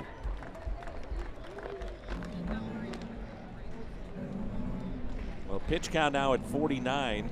Barring a double play, you wonder if this would be the final batter that Hudson would see, with Green hot and ready to go.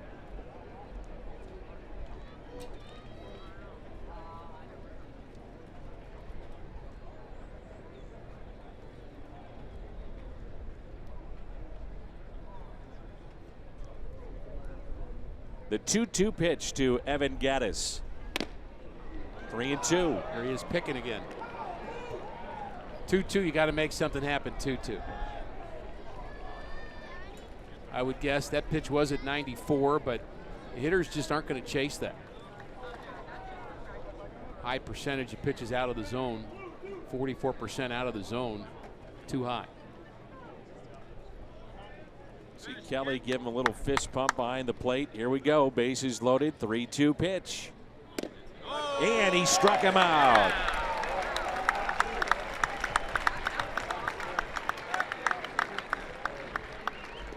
A slow walk by Mike Matheny, and the strikeout here by Gaddis. Well, he ends on a good note. Gaddis wasn't sure that was a strike.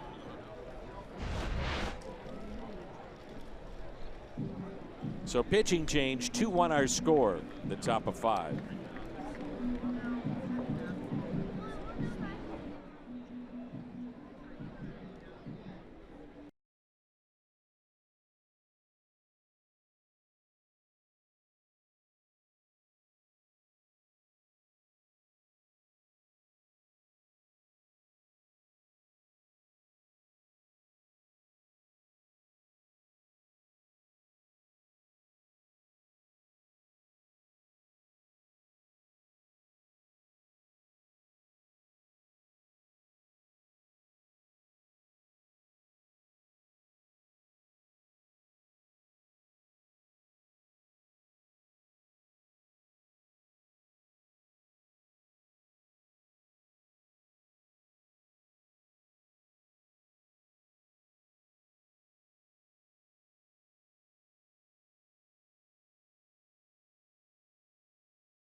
Rent-to-own centers, St. Charles in South County. RTOAutocenters.com. By Hyundai, a better SUV is waiting for you at your local St. Louis Hyundai dealer. And by Steak and Shake. Mix and match any two for just $3. Better burgers, better prices, Steak and Shake. This would be interesting here with the bases loaded and Connor Green on the mound. And I say that because he had 83 walks in 132 and 2/3 innings last year. So you put him in a tough spot. See how he responds. There's strike one. Well, he's got some upside because he has the big power arm. And what you need out of a guy that you want to count on out of your bullpen is strike one. And there you look at the numbers from a year ago, the 83 walks. 92 strikeouts get your attention a little bit, but that's not a great ratio, obviously, walks to strikeouts.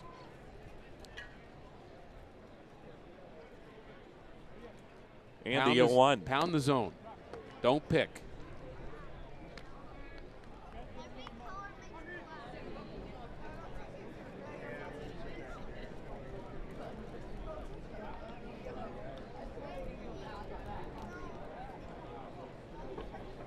Bases loaded, and the 1-1 pitch with 2 down. 2 balls and a strike.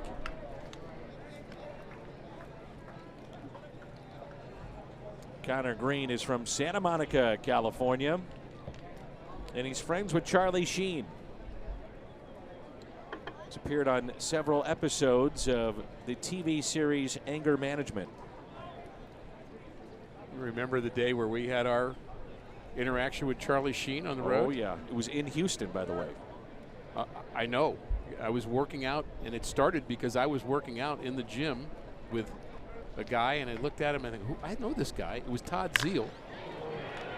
Former Cardinal. Former Cardinal, and former teammate of mine. We hadn't really caught eyes, and when I saw him, I said, "What are you doing here?" And he said, "Well, I'm with him." And him, the third guy in the room, was Charlie Sheen, who was on the treadmill. And he goes, I'm kind of his buddy, and I travel with him, and I take care of him, which I did not push that conversation any further. But he said, Charlie would love to go out to the ballpark. Do you think he can meet some players? So asked a few players if they would agree to meet with Charlie after a ball game. He came out to the field, met him, and kind of just held court in the atrium of the hotel we were staying at, and it was a great experience. It was really fun. He was very cordial with everybody.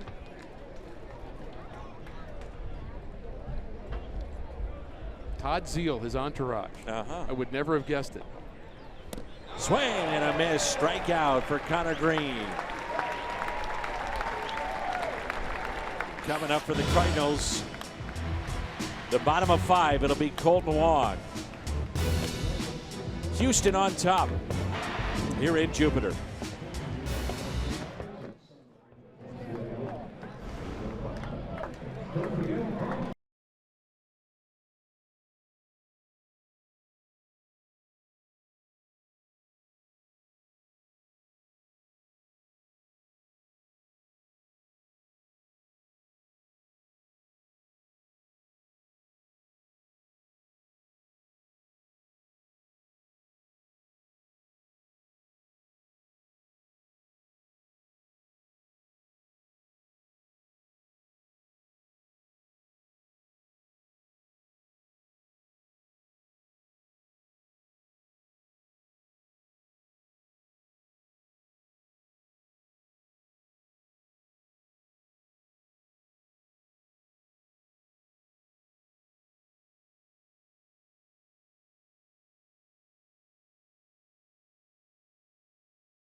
'18 Big East Tournament, sponsored by Jeep, beginning Wednesday, only on FS1.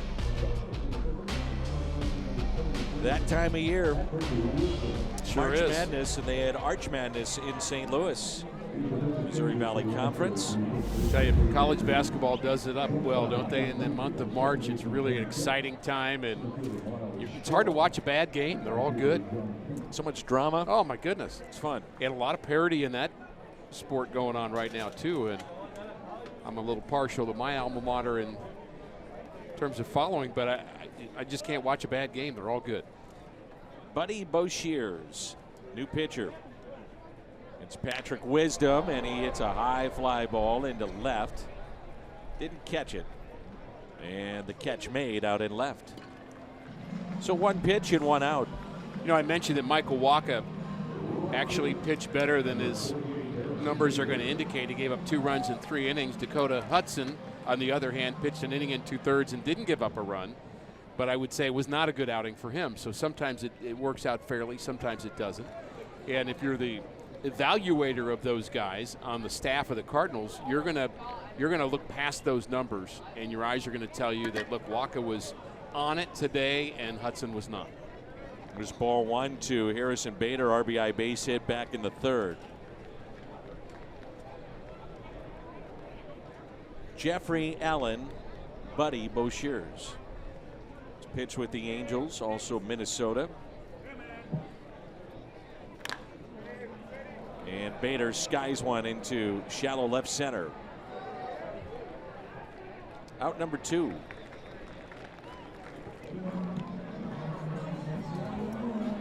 Cardinals really haven't squared up a lot of baseballs here this afternoon. No.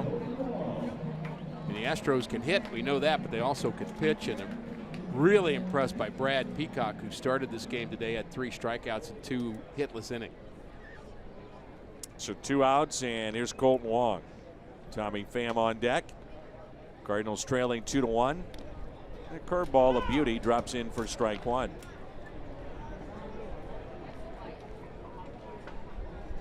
Shears was claimed off of waivers by Houston back in January of this past offseason. Originally drafted by the Angels, 4th round in 2008. Made his major league debut in 2013. The following year, split time at AA and AAA.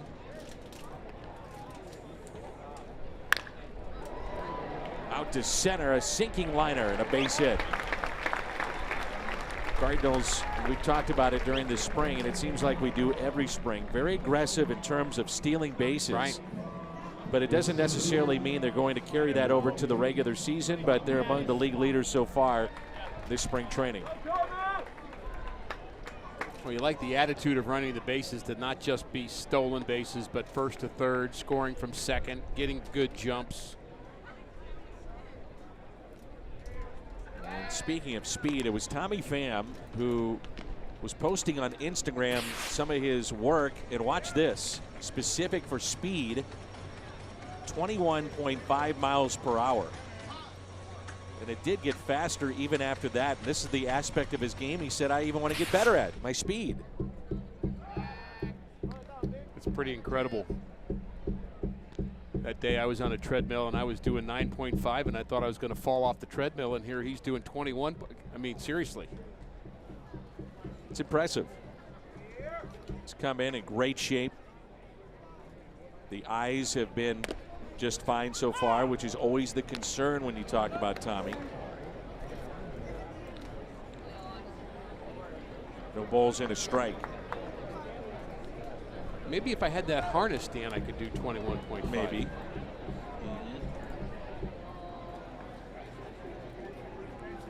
I'd be George Jetson. Are you kidding me? I'd be flying off the back wall so fast. It's a stolen base for Colton Wong. Well, I think what you do, if you're serious about it, is that you call up Todd Zeile, yeah, and the personal trainer of the Stars, and maybe get him to work with you. Huh, it's a thought. As you mentioned last inning, Todd was personal trainer for Charlie Sheen, and we ran into him in Houston. That we did. Now, you have a picture, apparently, of yourself with Charlie and some of his closest friends. I do. It's a little ironic that I would. But maybe if you play your cards right, Connor Green will introduce you to Charlie Sheen this year. How about that? Could happen. I'm sure they're. Well, why not? He's a big baseball fan. He's a big Reds fan. He does love baseball. Curveball, and he strikes out Pham as he froze him. Rick's good buddy, Charlie Sheen. Best buds.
Great place to spend a few days, watch some baseball, and great weather always, it seems like, here in Jupiter, Florida.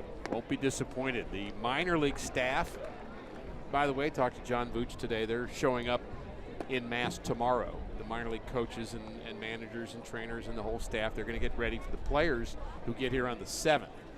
And again, my encouragement is, if you can.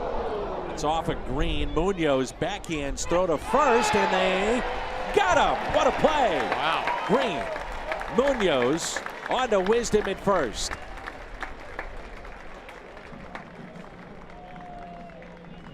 You just hope that Green is okay. Again, the conversation will be had on the mound. Where did it hit him? Looked like the left leg. And ready for action was Munoz. Ball was hit so hard. Marisnik, who runs fairly well. Green was happy about it.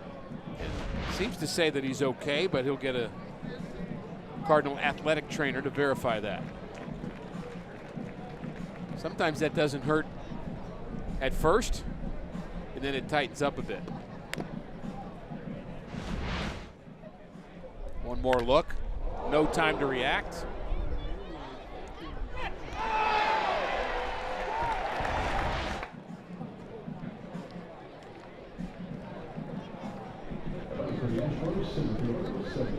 So that'll go 1-5-3, and the first out here at the top of the 6th. Here's Miles Straw. Little pinch hit for Springer.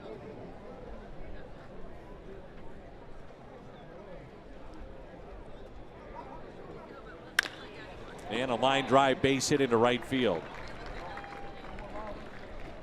So Straw is aboard.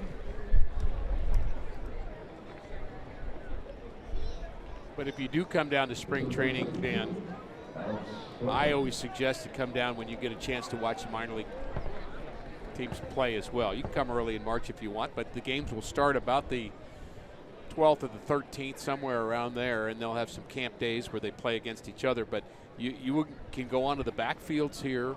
There's access to it. There's access. Bring the kids back there. Bring some, of course, bring some sunscreen. But you will get a chance to watch 4. There'll be a AA game on one field, a AAA game on the other field, and let's say you're playing the Mets that day. The Mets will send all their teams over here, and usually you'll do the upper levels at one ballpark and the lower levels go to the other complex. So maybe the A-ball teams go up to Port St. Lucie, the Mets AA, AAA come down here, but there'll be games all over the place. And it's just, to me, a great way to look at young players before anybody really knows their name. And of course you can do a little research, find out who the great prospects are, and see if you can find them. And it's just really a fun atmosphere. It really is. Want to know the count on Alex Bregman. And our minor league staff does an outstanding job. Gary LaRocque, Mark DeJean, John Vooch, those are the guys who kind of run the show, but from the field personnel and the director of development, Gary LaRocque. But the idea is to get guys ready to be big leaguers, and they have really done a nice job with that. The complex here, as you walk down the halls of the spring training facility here at Roger Dean, the Cardinals put up big pictures of players that have made their debuts with the Cardinals, all the way from Matt Carpenter in 2011 and on that wall to last year's call-ups, as a way and as a reminder for the young players that, hey, you're going to be rubbing elbows with these guys in the complex. You're going to see them, and here it is. There's their big league picture in action. And another aspect that they've added this year, going down another hallway of the complex in which every player will see it, are all the pictures of the Cardinals Hall of Famers too, which is something that they added this year, and it's by design. I mean, it's there to remind them you're not that far away. Keep working. And the young players who are the prospects, the top prospects that came here for the step camp is what they call it. Line drive into right center, and that ball is down and all the way to the wall. A run will score. Bregman on his way to third with an RBI triple, standing up. 3-1 Houston.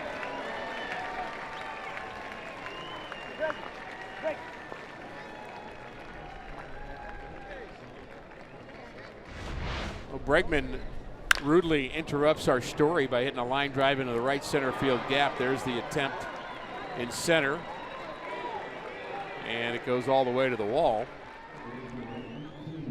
But the point I was going to make about the step camp players that are here, they're taken to those pictures in that corridor, Dan, and they're given a history lesson on who Frankie Frisch is and who Stan Musial is. You think you wouldn't have to necessarily say that, but you do. And who Red Schoendienst is, and who Bob Forsch is, and I think that, you know, it's not just to study history just for the sake of having useless information and trivia, but it's to realize that you're a part of something bigger than just you, and you can be a big part of something that's been ongoing for over 125 years. This is Tony Kemp at the plate, just 2 for 18 this spring.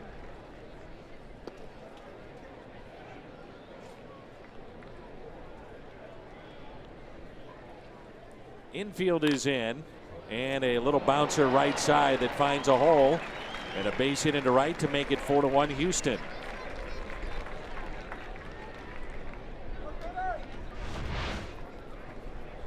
Drawn in infield, put the ball in play. Don't even have to hit it hard. You have to hit it in the right spot. Brings in Jack Mayfield. He'll pinch hit for Carlos Correa.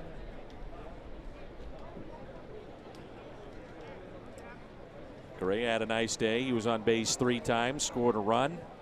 4-1 Houston here in the top of the 6th. Runner goes. Chance for Kelly. A strike to second. Wow. What a throw. Bryson Kelly, one of the top-rated defensive players in the minor leagues a season ago. This catch your eye. I thought the release was quick. Ball was down in the zone, but he got it up quickly and got it out of his glove into his hand and into the glove of Mejia. Also shows off the quick hands of Alex Mejia, too. That's something we don't. We rate everything in this game. Oh my goodness, do we have stats for everything? But some players are just better at catching a throw and making a tag. And I don't know what that. I don't know how you put a number on that. I can't believe somebody hasn't come up with that yet. But there are some guys that are good at it, and some guys that are slow at taking the ball down, and maybe you take it to the wrong spot. How many base stealers has Javi Baez helped in that regard for the Cubs? Exactly. I'm not sure there's anybody better. A lot of wind up there, and Mejia going out makes the catch. Nice play by the second baseman. 2 runs in the inning, 4-1 our score, and Carson Kelly slated to be the backup this year with a strike to second.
Budweiser. The Nationals will be here tomorrow. Luke Weaver gets that start. Hey, if you're at work, why not just put it on your phone at Fox Sports Go, or if you're at home, Fox Sports Midwest. What's on tap? Presented by Budweiser. I think I'll be sitting right out there tomorrow watching that game. I might have a front row seat, Danny. You're not with me tomorrow. No, I'm not. The first pitch is hit to the left side, and Young is out. So it'll be Rick Ankiel tomorrow. Isn't that great? It's always good to see Rick down here in spring training, fantasy camp, and of course he does pre and post game work with us as well, and he'll have tomorrow's game. Rick is always positive to be around, and what an unbelievable athlete. I'm going to say he was, but he is. He still is. I told you what he told me the other day. I said, I'll give you a month. How hard are you going to throw off the mound? He said, you know, I'll throw pretty hard. I said, okay, how about over under 95? He said, you better take the over. How about that? I said, curveball? He said, yeah, it'll drop 2 feet. I said, well, can I be your agent? Let's get you back out there. Wait a minute, let's talk about this some more. Incredible athlete, and it's been fun to watch him as Ozuna hits it sharply to second. You know, in many ways, grew up in front of our eyes. Sure did. In many ways. Ozuna 1 for 3 on the day with a double. This would be Yadier Molina's spot, and it'll go to Andrew Kisner.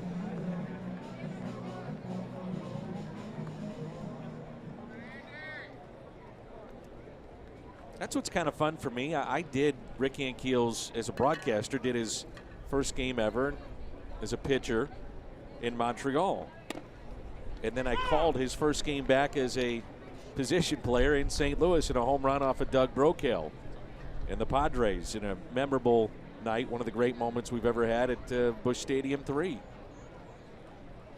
And now here he is. He's going to sit next to me. We did some games last year. And it was fun. Yeah, a lot of fun. Also tells me I'm getting old. I don't like that part. That and other things tell us that. As Kisner strikes out in a quick 1-2-3 inning. We head to the 7th. And the Astros on top 4-1.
Cardinals Hall of Fame and annual induction process that gives fans a voice in honoring the team's greatest players. Be a part of that fan voting. Cardinals.com/HOF. A couple of red coats there. Are those Hall of Famers? I'm not sure which Hall of Famers they would be. But they are sure decked out right here at the ballpark, aren't they? They might be part of a cruise ship. They got the captain's jacket on, you know. Looked like it a little bit. I'm just saying they looked hot. Since the temperature is in the mid to upper 70s.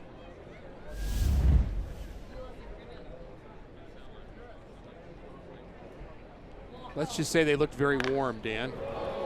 Lucas is greeted with a long foul ball.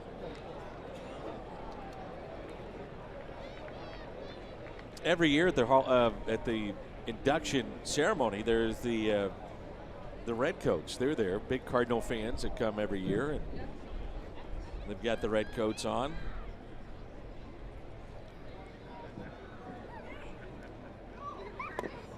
Good pitch by Lucas, who made his major league debut with the Cardinals last year. And he picks up a strikeout. Last time we saw him early this week, we were impressed with the breaking ball that was down, down, down. Again, down and in. He throws this one from right over the top. It looks like he's going to be 3/4, but that delivery over the top and the downward tilt. Nice action to it. I don't believe I saw that sharp a breaking ball from Lucas last spring training, Dan, when we watched him. I mean, that's pretty nasty right there. Here's A.J. Reed. This is a different breaking ball than the one that we even saw in regular season last year. I would agree. Different meaning better, and maybe it's the same pitch, but just perfected or improved upon. I'll tell you who's improved. The guy who has stood out for me the most and surprised me the most in a positive way this spring, I'll tell you in a second. Reed grounds to short. Big power guy in the minor leagues. Reed, by the way, led the minors with 34 home runs a season ago. You normally ask me that question, Dan, and I was just trying to beat you to the punch. Fire away. The guy that's impressed me the most and makes me think about just what he can be this year is Mike Myers. Oh, I would agree with that. He pitched yesterday. Didn't see him pitch yesterday, but the time before when I saw him, I thought this guy is a Cardinal middle reliever. He's a big league guy that can come in the 6th inning, the 7th inning, and sometimes his slider was that good, and his stuff was that good, and his demeanor looked like a reliever. I mean, I just think there's a chance that he can make that jump. And we've seen guys do that. We've seen Matt Bowman do it, John Brebbia, guys that maybe we hadn't heard of prior to that just make that big leap. But I think Mike Myers may have gotten over a hump. A base hit out to left. And we're talking about a guy that has been used primarily as a starter in his pro career. Right. So we mention this a lot. Guy goes from being a starter to a reliever, and there's an uptick in velocity. There's a different just way they go about their business, knowing they can air it out, trying to get 3 innings or 1 batter, whatever the case may be. And you hone in on your stuff, too. You don't need to be a 3 or 4 pitch pitcher. You're just 1 or 2. It just, here it is. Here's my best pitch. It's a slider. Well, I'm going to throw about 8 of them. Throw some good fastballs, too, but I'm going to, I'm only throwing 10 pitches. I don't need to set anything up. Here you go. Hit this. And I just thought that when we saw him last week, that maybe that's brought out the best in Mike Myers. There's Garrett Stubbs.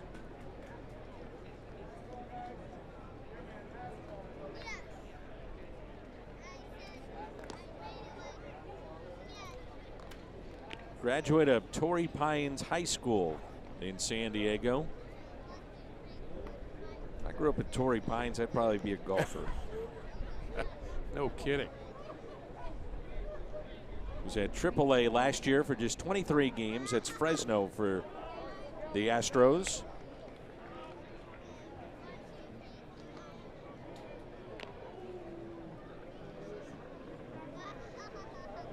Played at USC. Man that leads the Cardinals draft is Randy Flores, who is the all-time leader in wins at USC. And they've had a fair number of pretty good pitchers at that college, too. Oh, yeah. May have heard of Tom Seaver. It's a good one. Mark McGuire. Randy Johnson. I'd say they were all pretty good. Yeah, if you said to somebody, there's a guy named Randy, he's left-handed, he was really good, and he's the all-time leader in wins at USC, you'd start dropping some more hints. People say, well, it's Randy Johnson. No, it's Randy Flores. Won Game 7 of the 2006 NLCS. Often overlooked in that great postseason run.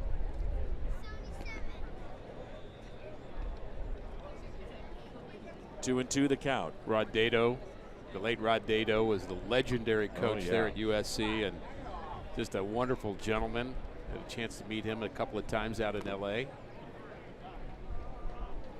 He took me golfing one day out there, and he said, along the way, he wasn't golfing, he was just kind of chaperoning us around. He said, yeah, Tom Seaver hit a ball here back in blah, blah, blah, and he hit it all the way on the green, and Freddie Lynn hooked one around this deal, and I hit a ball off the tee sideways. And he goes, you know, I don't believe anybody's ever hit a ball over there. And he was in his 90s when he said that. Great man. Strikeout for Lucas. And it's time to stretch in a 4-1 game.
I'm not sure those fans care one way or another about the score.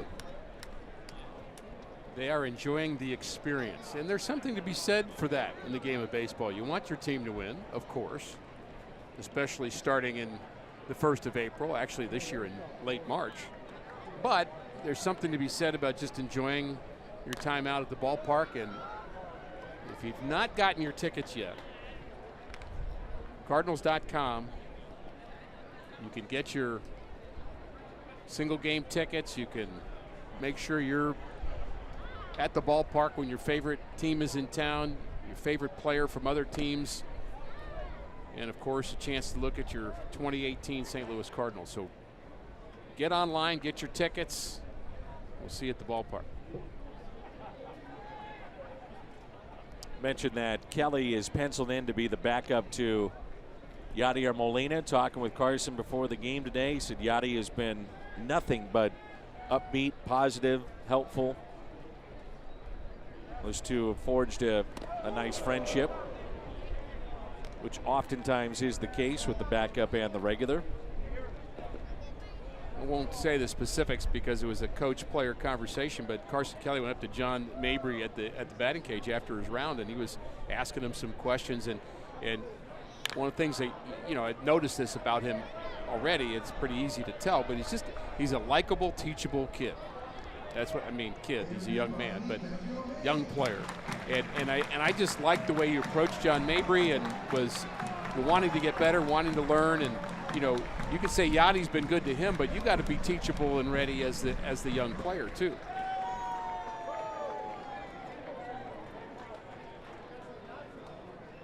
Remember Dal Maxfield telling me years ago, he was a coach for a while with the Atlanta Braves, and he had a good young player.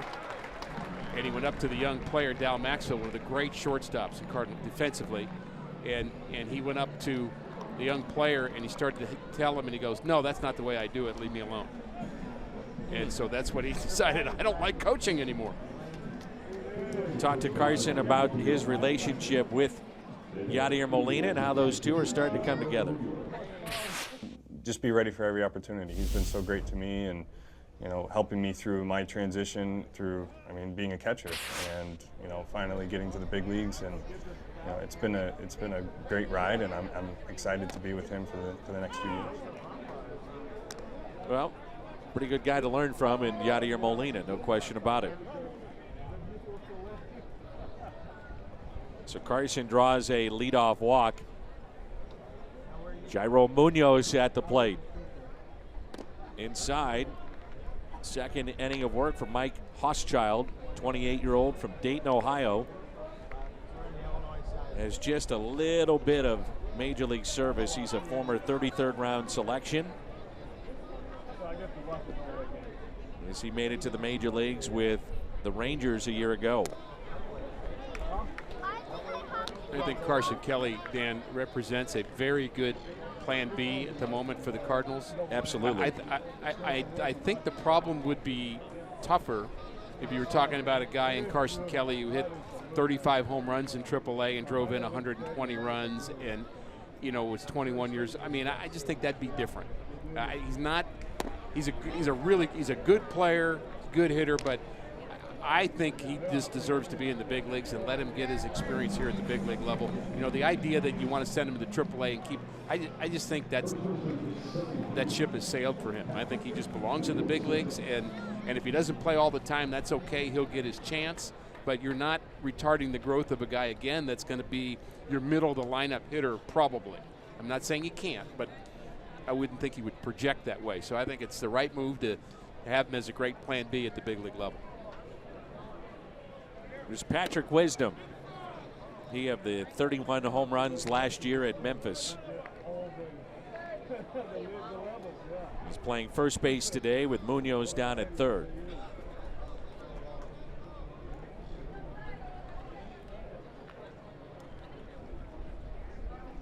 And the 1-0 pitch to Wisdom. Pulled foul. Well, I got to think that Wisdom, with what he did last year in the minor leagues, this is his 4th or 5th big league camp, that if he doesn't break camp with the Cardinals, that, you know, sometimes you do him a favor, but there's got to be teams that would look at him and say, he could help us, you know, whether it be first or third, but that bat will play.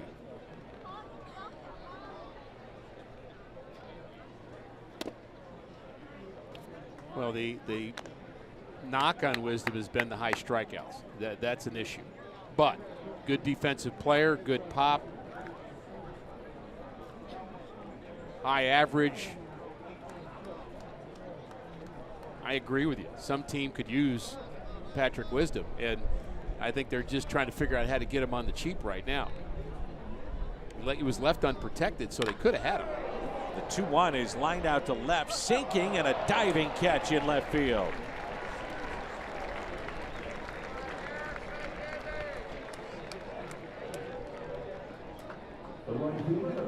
Nice play by Davis, the left fielder. Sinking line drive, as you mentioned, and takes it off the top of the grass. It's one of those plays where it's hard enough to catch it initially, but the hard part is to hang on to it, because you're going to fall, you're going to get some jarring move past it hitting your glove, and you just have to be athletic at that point, and he certainly was. There's Harrison Bader, J.D. Davis, the left fielder, 3rd round pick out of Cal State Fullerton. And with all the returning players that Houston has, it's just going to be very tough for him to crack this lineup. Last year, injury to George Springer, so he got a chance, and the Astros have talked about what he can do against, in particular, left-handed pitching. So we'll see. It's one of the beauties of spring training, especially late innings, looking at the future. I mean, these are guys that very well could be everyday players before it's all said and done. One of them at the plate, Harrison Bader. The 1-1. 2 strikes. Johnny Gorel was the minor league director for the Cleveland Indians when I was a coach there. And one of the first things he told me as a coach, he said, I want you to look for something that we haven't seen. Because we're used to these guys. We've been looking at them every day. And there's going to be some times where you'll see something in a guy that we just haven't seen, or, you know, we've just kind of just missed it. And so that's part of it in spring training, finding that diamond in the rough. Base hit into center for Bader. And now the tying run comes to the plate.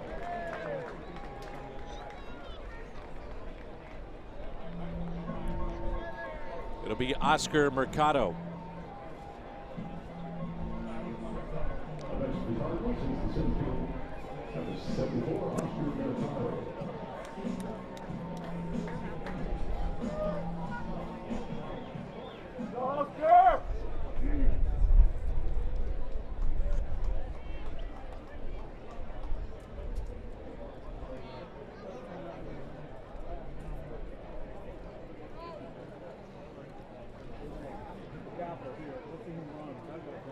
First pitch to Mercado, taken for a ball inside. He was on that list you showed earlier of young Cardinal players who are having a good spring.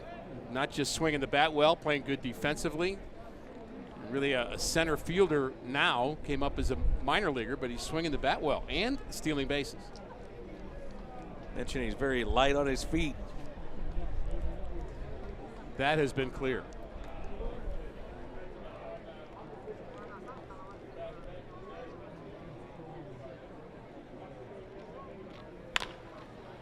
And it's pulled foul.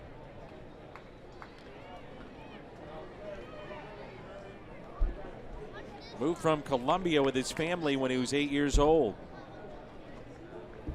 And was a top high school shortstop coming from the Tampa area. And it was the end of 2016 that he really blossomed into a very good defensive outfielder because of his speed. Pitch in the dirt, 2 balls and 1 strike. Hit 13 home runs at Springfield last year. Go along with his 38 stolen bases.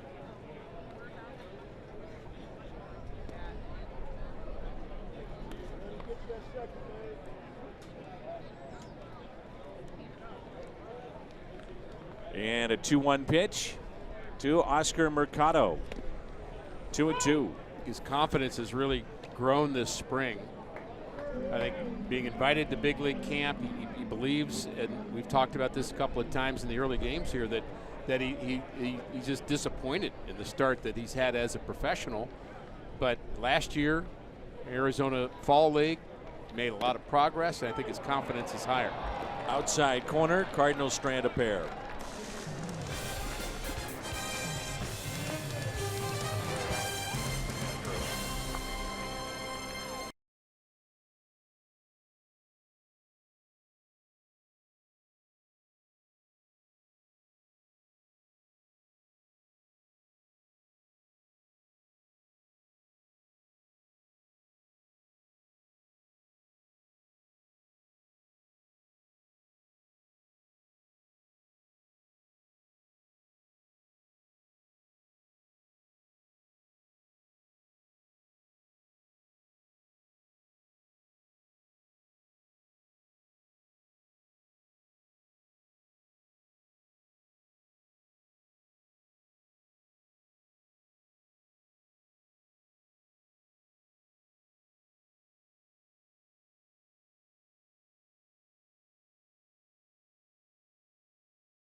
It's 4-1 Astros in the 8th inning as it rolls in on a beautiful day in Florida. We like what we saw from Josh Lucas. He pitched a scoreless 7th inning. A couple of strikeouts in this inning. Gives way to Daniel Ponce de Leon. This is his 3rd game in spring already. He had one good one rough outing. And of course, the story, if you've not heard it, about Ponce de Leon is he was struck in the head by a line drive a season ago after a terrific start in Memphis, and just a horrific moment.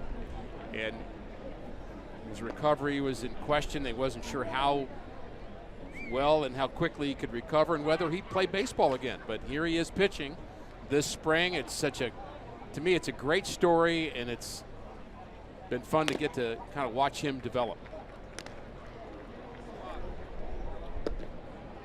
Couldn't believe it. When I talked to him the other day, he said, and I asked him, I just said, how hesitant were you that first time on the mound? And he said, I'm trying to be as honest as I can to you. He said, I wasn't. Yeah. If it was meant to be, yeah, it was meant to be. And for folks that don't know, he was very close to dying. I mean, it was that serious. He still has a dent where the ball hit him in his head. He does wear protective gear inside the hat, and he wears the goggles. But I mean, give him a lot of credit. Most people, if not all people, would just say, you know what, it was a nice run, I'm done. And here he is pitching in a Major League Baseball game. He's a man of few words when you're around him. He's just not real chatty. We interviewed him, and he had a chance to talk at the baseball writers' dinner, and I was warned about that from his teammates that know him. They said Ponce is just not going to say too much, but very well respected. And the thing that I really respected about him when I was told that the guys in AAA wanted and the team wanted to honor him and have him throw out the first pitch during a playoff game, and he didn't want to do that because he didn't want the attention to be on him. And you know, as a guy that had been on that team, he wanted the focus to be on winning, and let's just make it. And it wasn't. He wasn't afraid to do that. He wasn't, not that he wasn't thankful for it. He just didn't want the focus to be on him. He's just that kind of guy.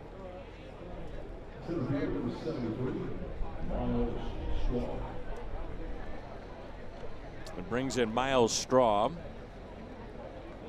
who singled to right back in the 6th inning and scored. So the leadoff walk, and that pitch in for a strike.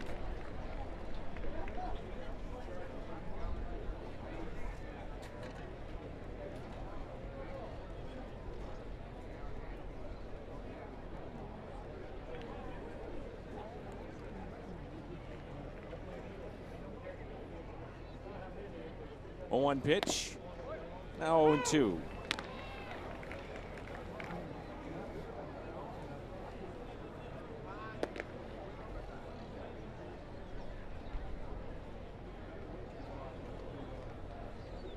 Straw has played in 272 career games in the minor leagues and has 81 steals. Could be 2, 4, 6, 3 on the double play.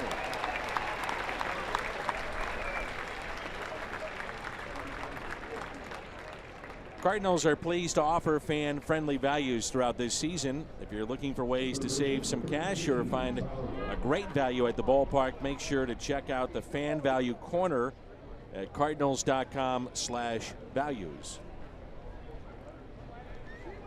So 2 outs here in the top of the 8th. And it brings in Tyler White. And White on the first pitch hits it out of play. Well, Danny, the wind's still blowing out hard to that right field corner, so the 3 home runs that I predicted that would go out, we're still too shy of, so maybe that'll happen in the 8th and 9th inning for the Cardinals. Plenty of time. Plenty of time.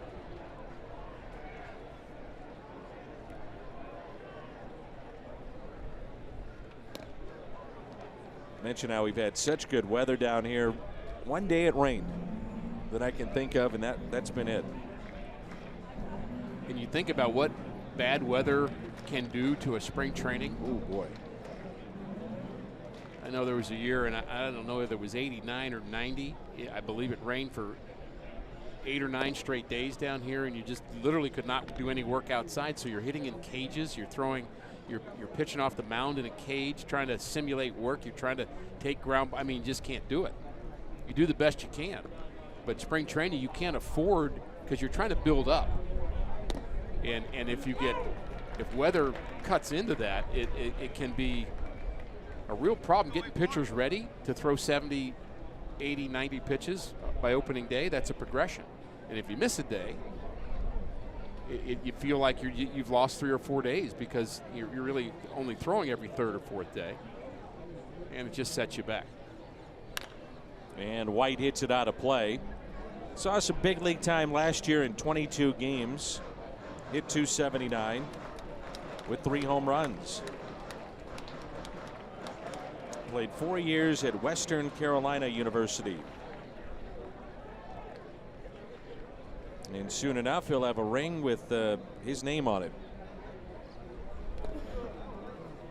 We're told that the Astros have developed roughly 800 to 900 rings that they will hand out. Right. Ricky mentioned that on the 12th of this month, which is an off day, they will fly to Washington and visit the White House. One of the perks of winning a world championship. 3-2 pitch. Out to center. Ponce de Leon. A scoreless inning. And in that inning, gets a double play for 6-3. Cardinals trailing. Not a lot of offense today for the Birds. It's 4-1.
Budweiser.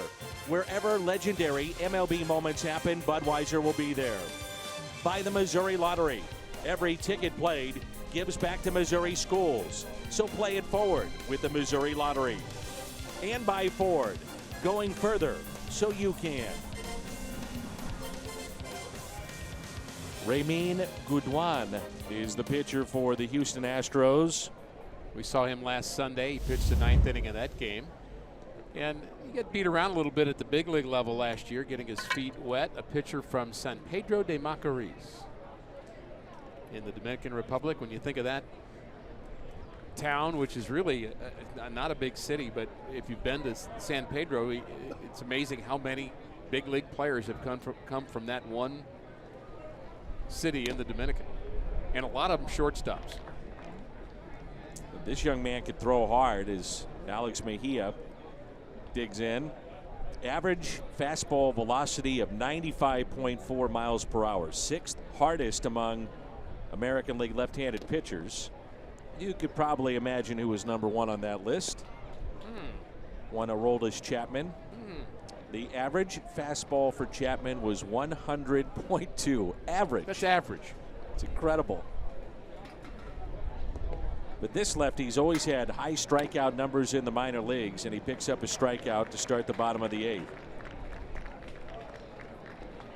For 3 decades, generations of fans have turned to Cardinals magazine for unbeatable coverage. This year, you'll receive a couple of tickets if you subscribe to Cardinals magazine. 314-345-9000, cardinals.com/publications.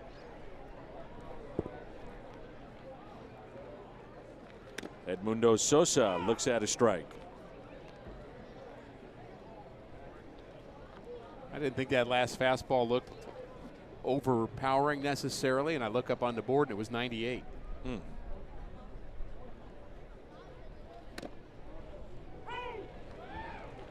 And I look up at the board and it's 98. 0-2 quickly on Sosa. He's better get ready, gear it up, start swinging right about now. There you go. 0-2 pitch and a base hit into left. Sosa last year appeared in 1 game as he turned on that 97-mile-an-hour fastball with Springfield. He was with Palm Beach primarily and hit 285. Hitters will figure out velocity often. Once they understand somebody's got a little bit more giddy up, they just start quicker. As long as you can see it, get the hands moving quickly enough. Then you can't hit that, though. You can't hit the slider if you're looking fastball. Adolis Garcia, younger brother of Adonis Garcia, played with the Atlanta Braves and a third baseman with the Braves. And Adolis pulls it foul. And this is the other player that's impressed me in the early going. There have been a lot of good things that I've seen, but in terms of players that look like big leaguers to me, he's getting very close to that from what I've seen from Garcia. And I mentioned Mike Myers earlier on the pitching side, but in terms of maybe a name that's not front and center that people might not be expecting, and of course there are those guys too, but he's had some healthy cuts, including that one. You know, they talk about his aggressiveness. That's a good example of it there. And I guess it's a fine line. You don't want a guy to lose the aggressiveness, but yet somehow contain it too, right? You got to let him play. You got to let him play with what their confidence is, their form, their flair, whatever you want to say it. The ball scoots away, so Sosa advancing to second base. You know, there's just a theory in coaching that, you know, if you overcoach somebody too young, I think this is a thought that maybe some people that are coaching youth baseball should think about is you try to make somebody kind of too much of a refined, kind of mechanical guy instead of just letting their ability flow. Let them throw. Let them and let players run. Let basketball players, let them shoot. Don't get too. If you overcoach them, sometimes they get so mechanical that their ability doesn't come out. The strikeout of Garcia. Runner stays put at second. A throw down to first for the out. And there's 2 down, and it brings in Kisner.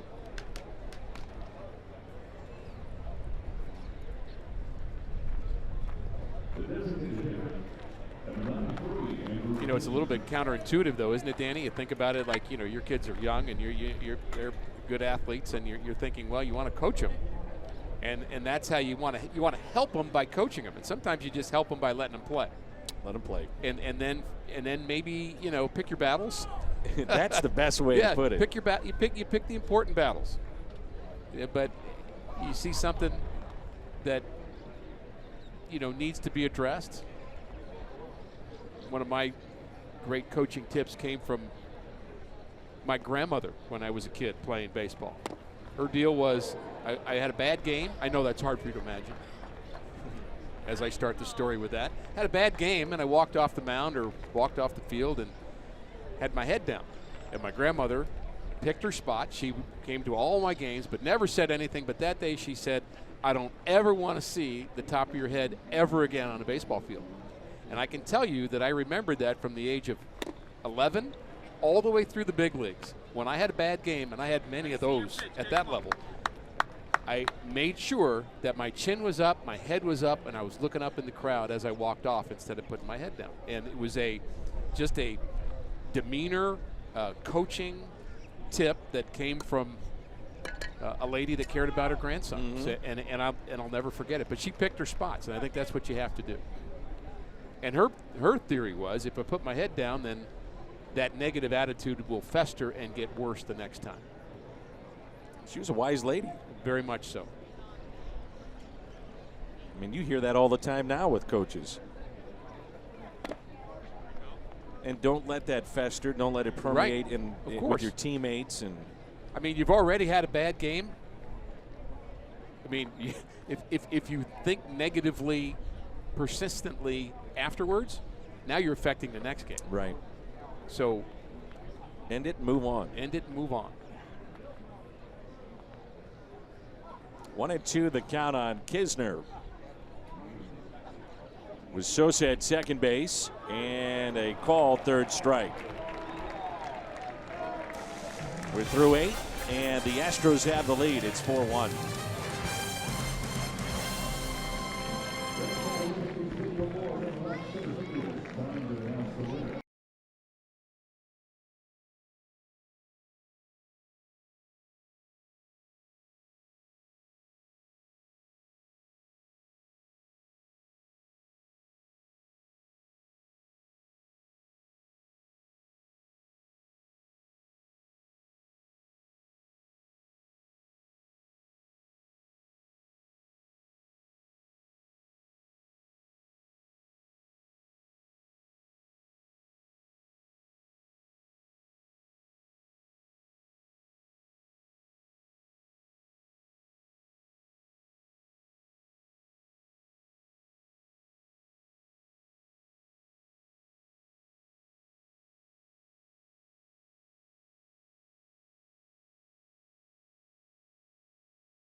And the autograph caps will be auctioned online now through March 9th. Proceeds benefit the Broward Education Foundation, and you can help raise funds for the victims' families by bidding on the caps at cardinals.com/auctions. This is Jake Woodford, who's made a nice impression early on. Now, scouts had gone to Tampa's Plant High in 2015 to see Kyle Tucker, which is the player that Ricky mentioned earlier, top prospect with the Astros. But then they saw Woodford, and Tucker went 5th overall to the Astros, and the Cardinals drafted Woodford shortly after that, 39th overall pick, and signed him for $1.8 million. The Astros, by the way, that year I was just reminded, they lost. They were not able to sign their draft pick the year before, their first round pick. So they got a second round pick because they couldn't sign. That's the rule. You don't sign your pick, you get a pick in the next year's draft. And they got Bregman number 2 and then Tucker number 5. So they got the 2nd and 5th. It ended up turning out being a pretty good thing that they couldn't sign their number 1. They had a couple of issues with number 1 picks. Pitchers. They did. That they signability and then didn't pan out. And it really, to an extent, benefited them. I think it did in the long run. But it's always good luck for a guy like Woodford, who happens to be, and I don't say luck because he earned it, but in a place where they're coming to watch somebody else and you happen to open some eyes yourself. He was an ERA champion last year in the Florida State League with the Palm Beach Cardinals, who were the co-champions of that league. So if you're wondering, Peoria is low A and Palm Beach is high A. And his record was 7-6. Now people say don't even look at records, look at innings and ERA and those types of things. He had 39 walks in 119 innings pitched.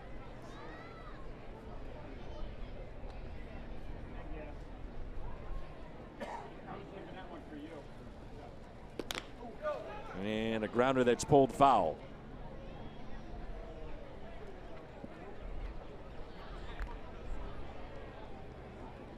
Nationals will be here tomorrow. And Luke Weaver will get the call for the Cardinals. Like to see that. Young fan gets a souvenir here at the ballpark. Sitting there with his brother. You talked about parity in baseball, Dan, and I agree with you, and that's what makes the game great. And there are other sports that I don't believe have the same level of parity that baseball has right now. And I think if you had to be pushed and say, okay, who's got the best chance of being the National League champion and the American League champion? And I think you're talking about the team we're playing today in the Astros, and maybe the team they're playing tomorrow in the Nationals. It's going to be a good ball club. Of course, the Dodgers will be too, but you still have to play it. What's interesting now for me with the way that the format works is just get in. Well, I agree. You know, get hot once you're in, and who knows. But when you look at what you have on paper, right? That's Garcia in left. It's hard not to like those teams that you were just talking about. Our Budweiser player of the game, Josh Lucas, and Ricky, you talked about his slider and getting better and better. Downward tilt, down and in, and down and away, getting ground balls, getting strikeouts. Josh Lucas has impressed. Our Budweiser player of the game, and there's a call, strike 3 on that same breaking ball. And everybody happy, including the manager. 8 strikeouts in 5 2/3 this spring. Here's Jack Mayfield. And a ground ball that's bobbled at third and picked at first. Nice pick by Wisdom.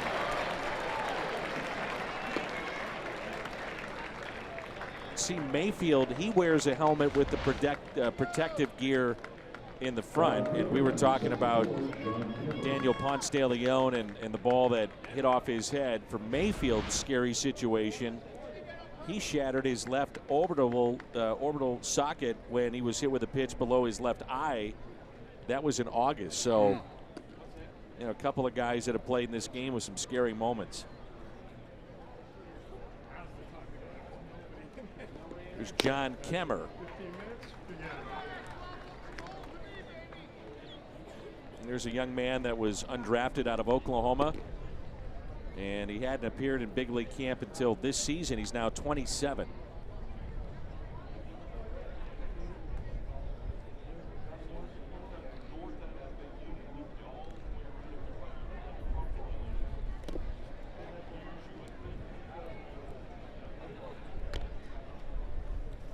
One ball and one strike. Kemmer is 0 for 1. He struck out his first time up.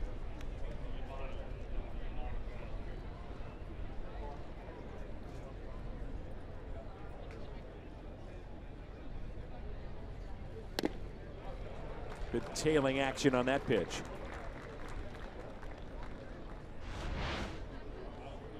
There's the tailing action, middle of the plate, now off the plate.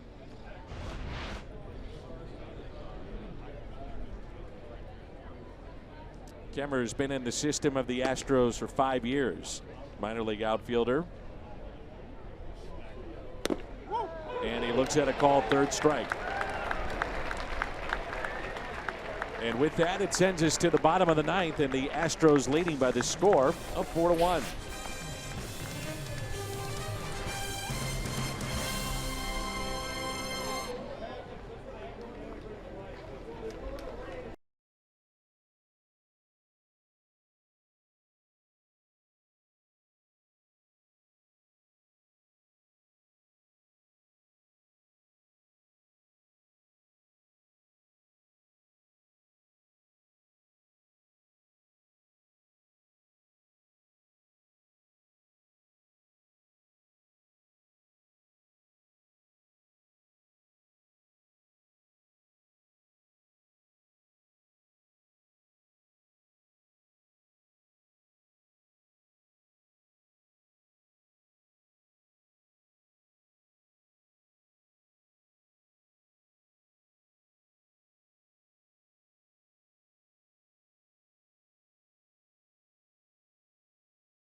And that's at 5 o'clock. Then a couple of games next weekend as well on Saturday and Sunday. Primarily weekend games for you, and hope you sit back and enjoy some Cardinals baseball.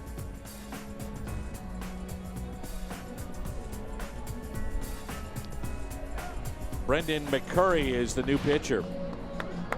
Came over from Oakland in the Jed Lowry deal in 2015.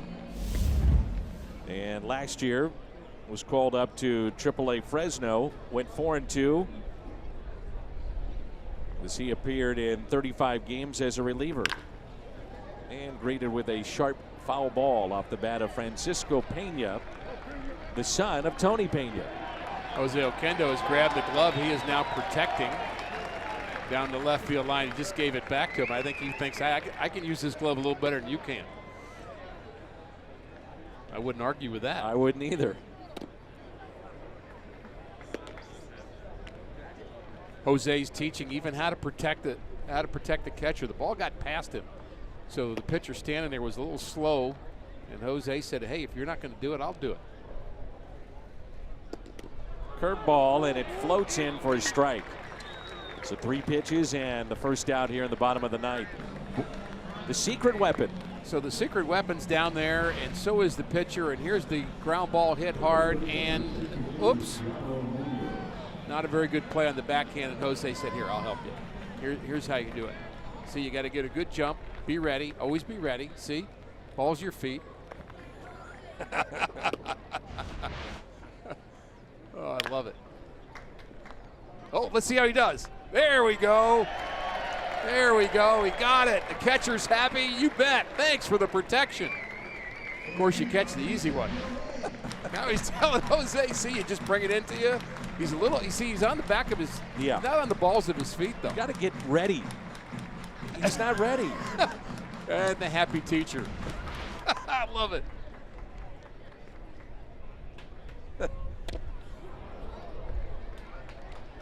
Jairo Munoz at the plate.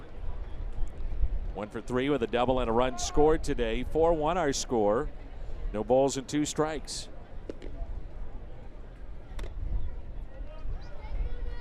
Started to say the Astros bullpen's been pretty impressive here this afternoon. 5 straight zeros. They did give up a run in the 3rd inning, but a lot of strikeouts too. The Astros can throw a lot of different things at you, including Gudwan, who struck out the side last inning. Very impressive. And that's a base hit. Second hit for Jairo Munoz. I don't know about you, but you get the feeling that Adolis, Garcia, Munoz, Mercado, probably missing a name or 2, but they're going to go down to the wire in terms of seeing a lot of playing time for the Major League staff. Yeah, not saying they're going to make the team, but right. Yeah, Rosarena's another one, but right. You know, those guys will get a nice long look. Well, that's why you want them here. That's what spring training's all about, getting a long look at those guys so you see what you've got. And Wisdom pops it up for the second out. You know, Dan, that experience actually will help them when they get to whatever level they'll be playing during the season, AA, AAA, whatever it is. This big league camp has elevated expectations, how you go about your business, what top level performance is all about. So when they go down there, they're just going to get better.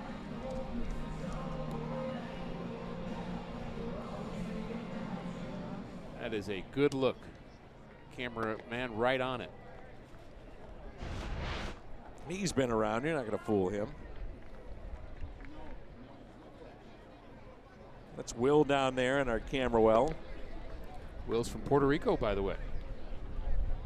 You didn't know that, did you? I did not. I talked to Will for a little bit today, too, before the game. And of course, we're still hoping for full recovery for the people of Puerto Rico and just the devastation there. And follow Yachty on Instagram. You'll be up to speed on all of that. But just a tough thing. This is our final game together this spring, as Rick Horton will shift over to the radio side. I've enjoyed it, Danny. I mean this sincerely. Games early on for the old play-by-play guy are a little bit tough because you're trying to figure out who these people are half the time. And who's on first, who's on second, I don't know, third base. You make it easy. You're the best. Oh, thank you, Danny. Enjoy doing games with you and look forward to another fun season.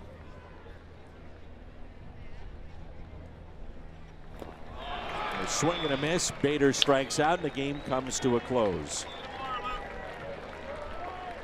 Well, not many bright spots here this afternoon, certainly on the offensive side. Another strikeout of a Cardinal batter here. They did not put a lot of balls in play hard, but we did like the work of Josh Lucas and also Daniel Ponce de Leon out of the Cardinals bullpen. So the Cardinals drop it 4-1, and we'll be back to wrap things up in just a moment.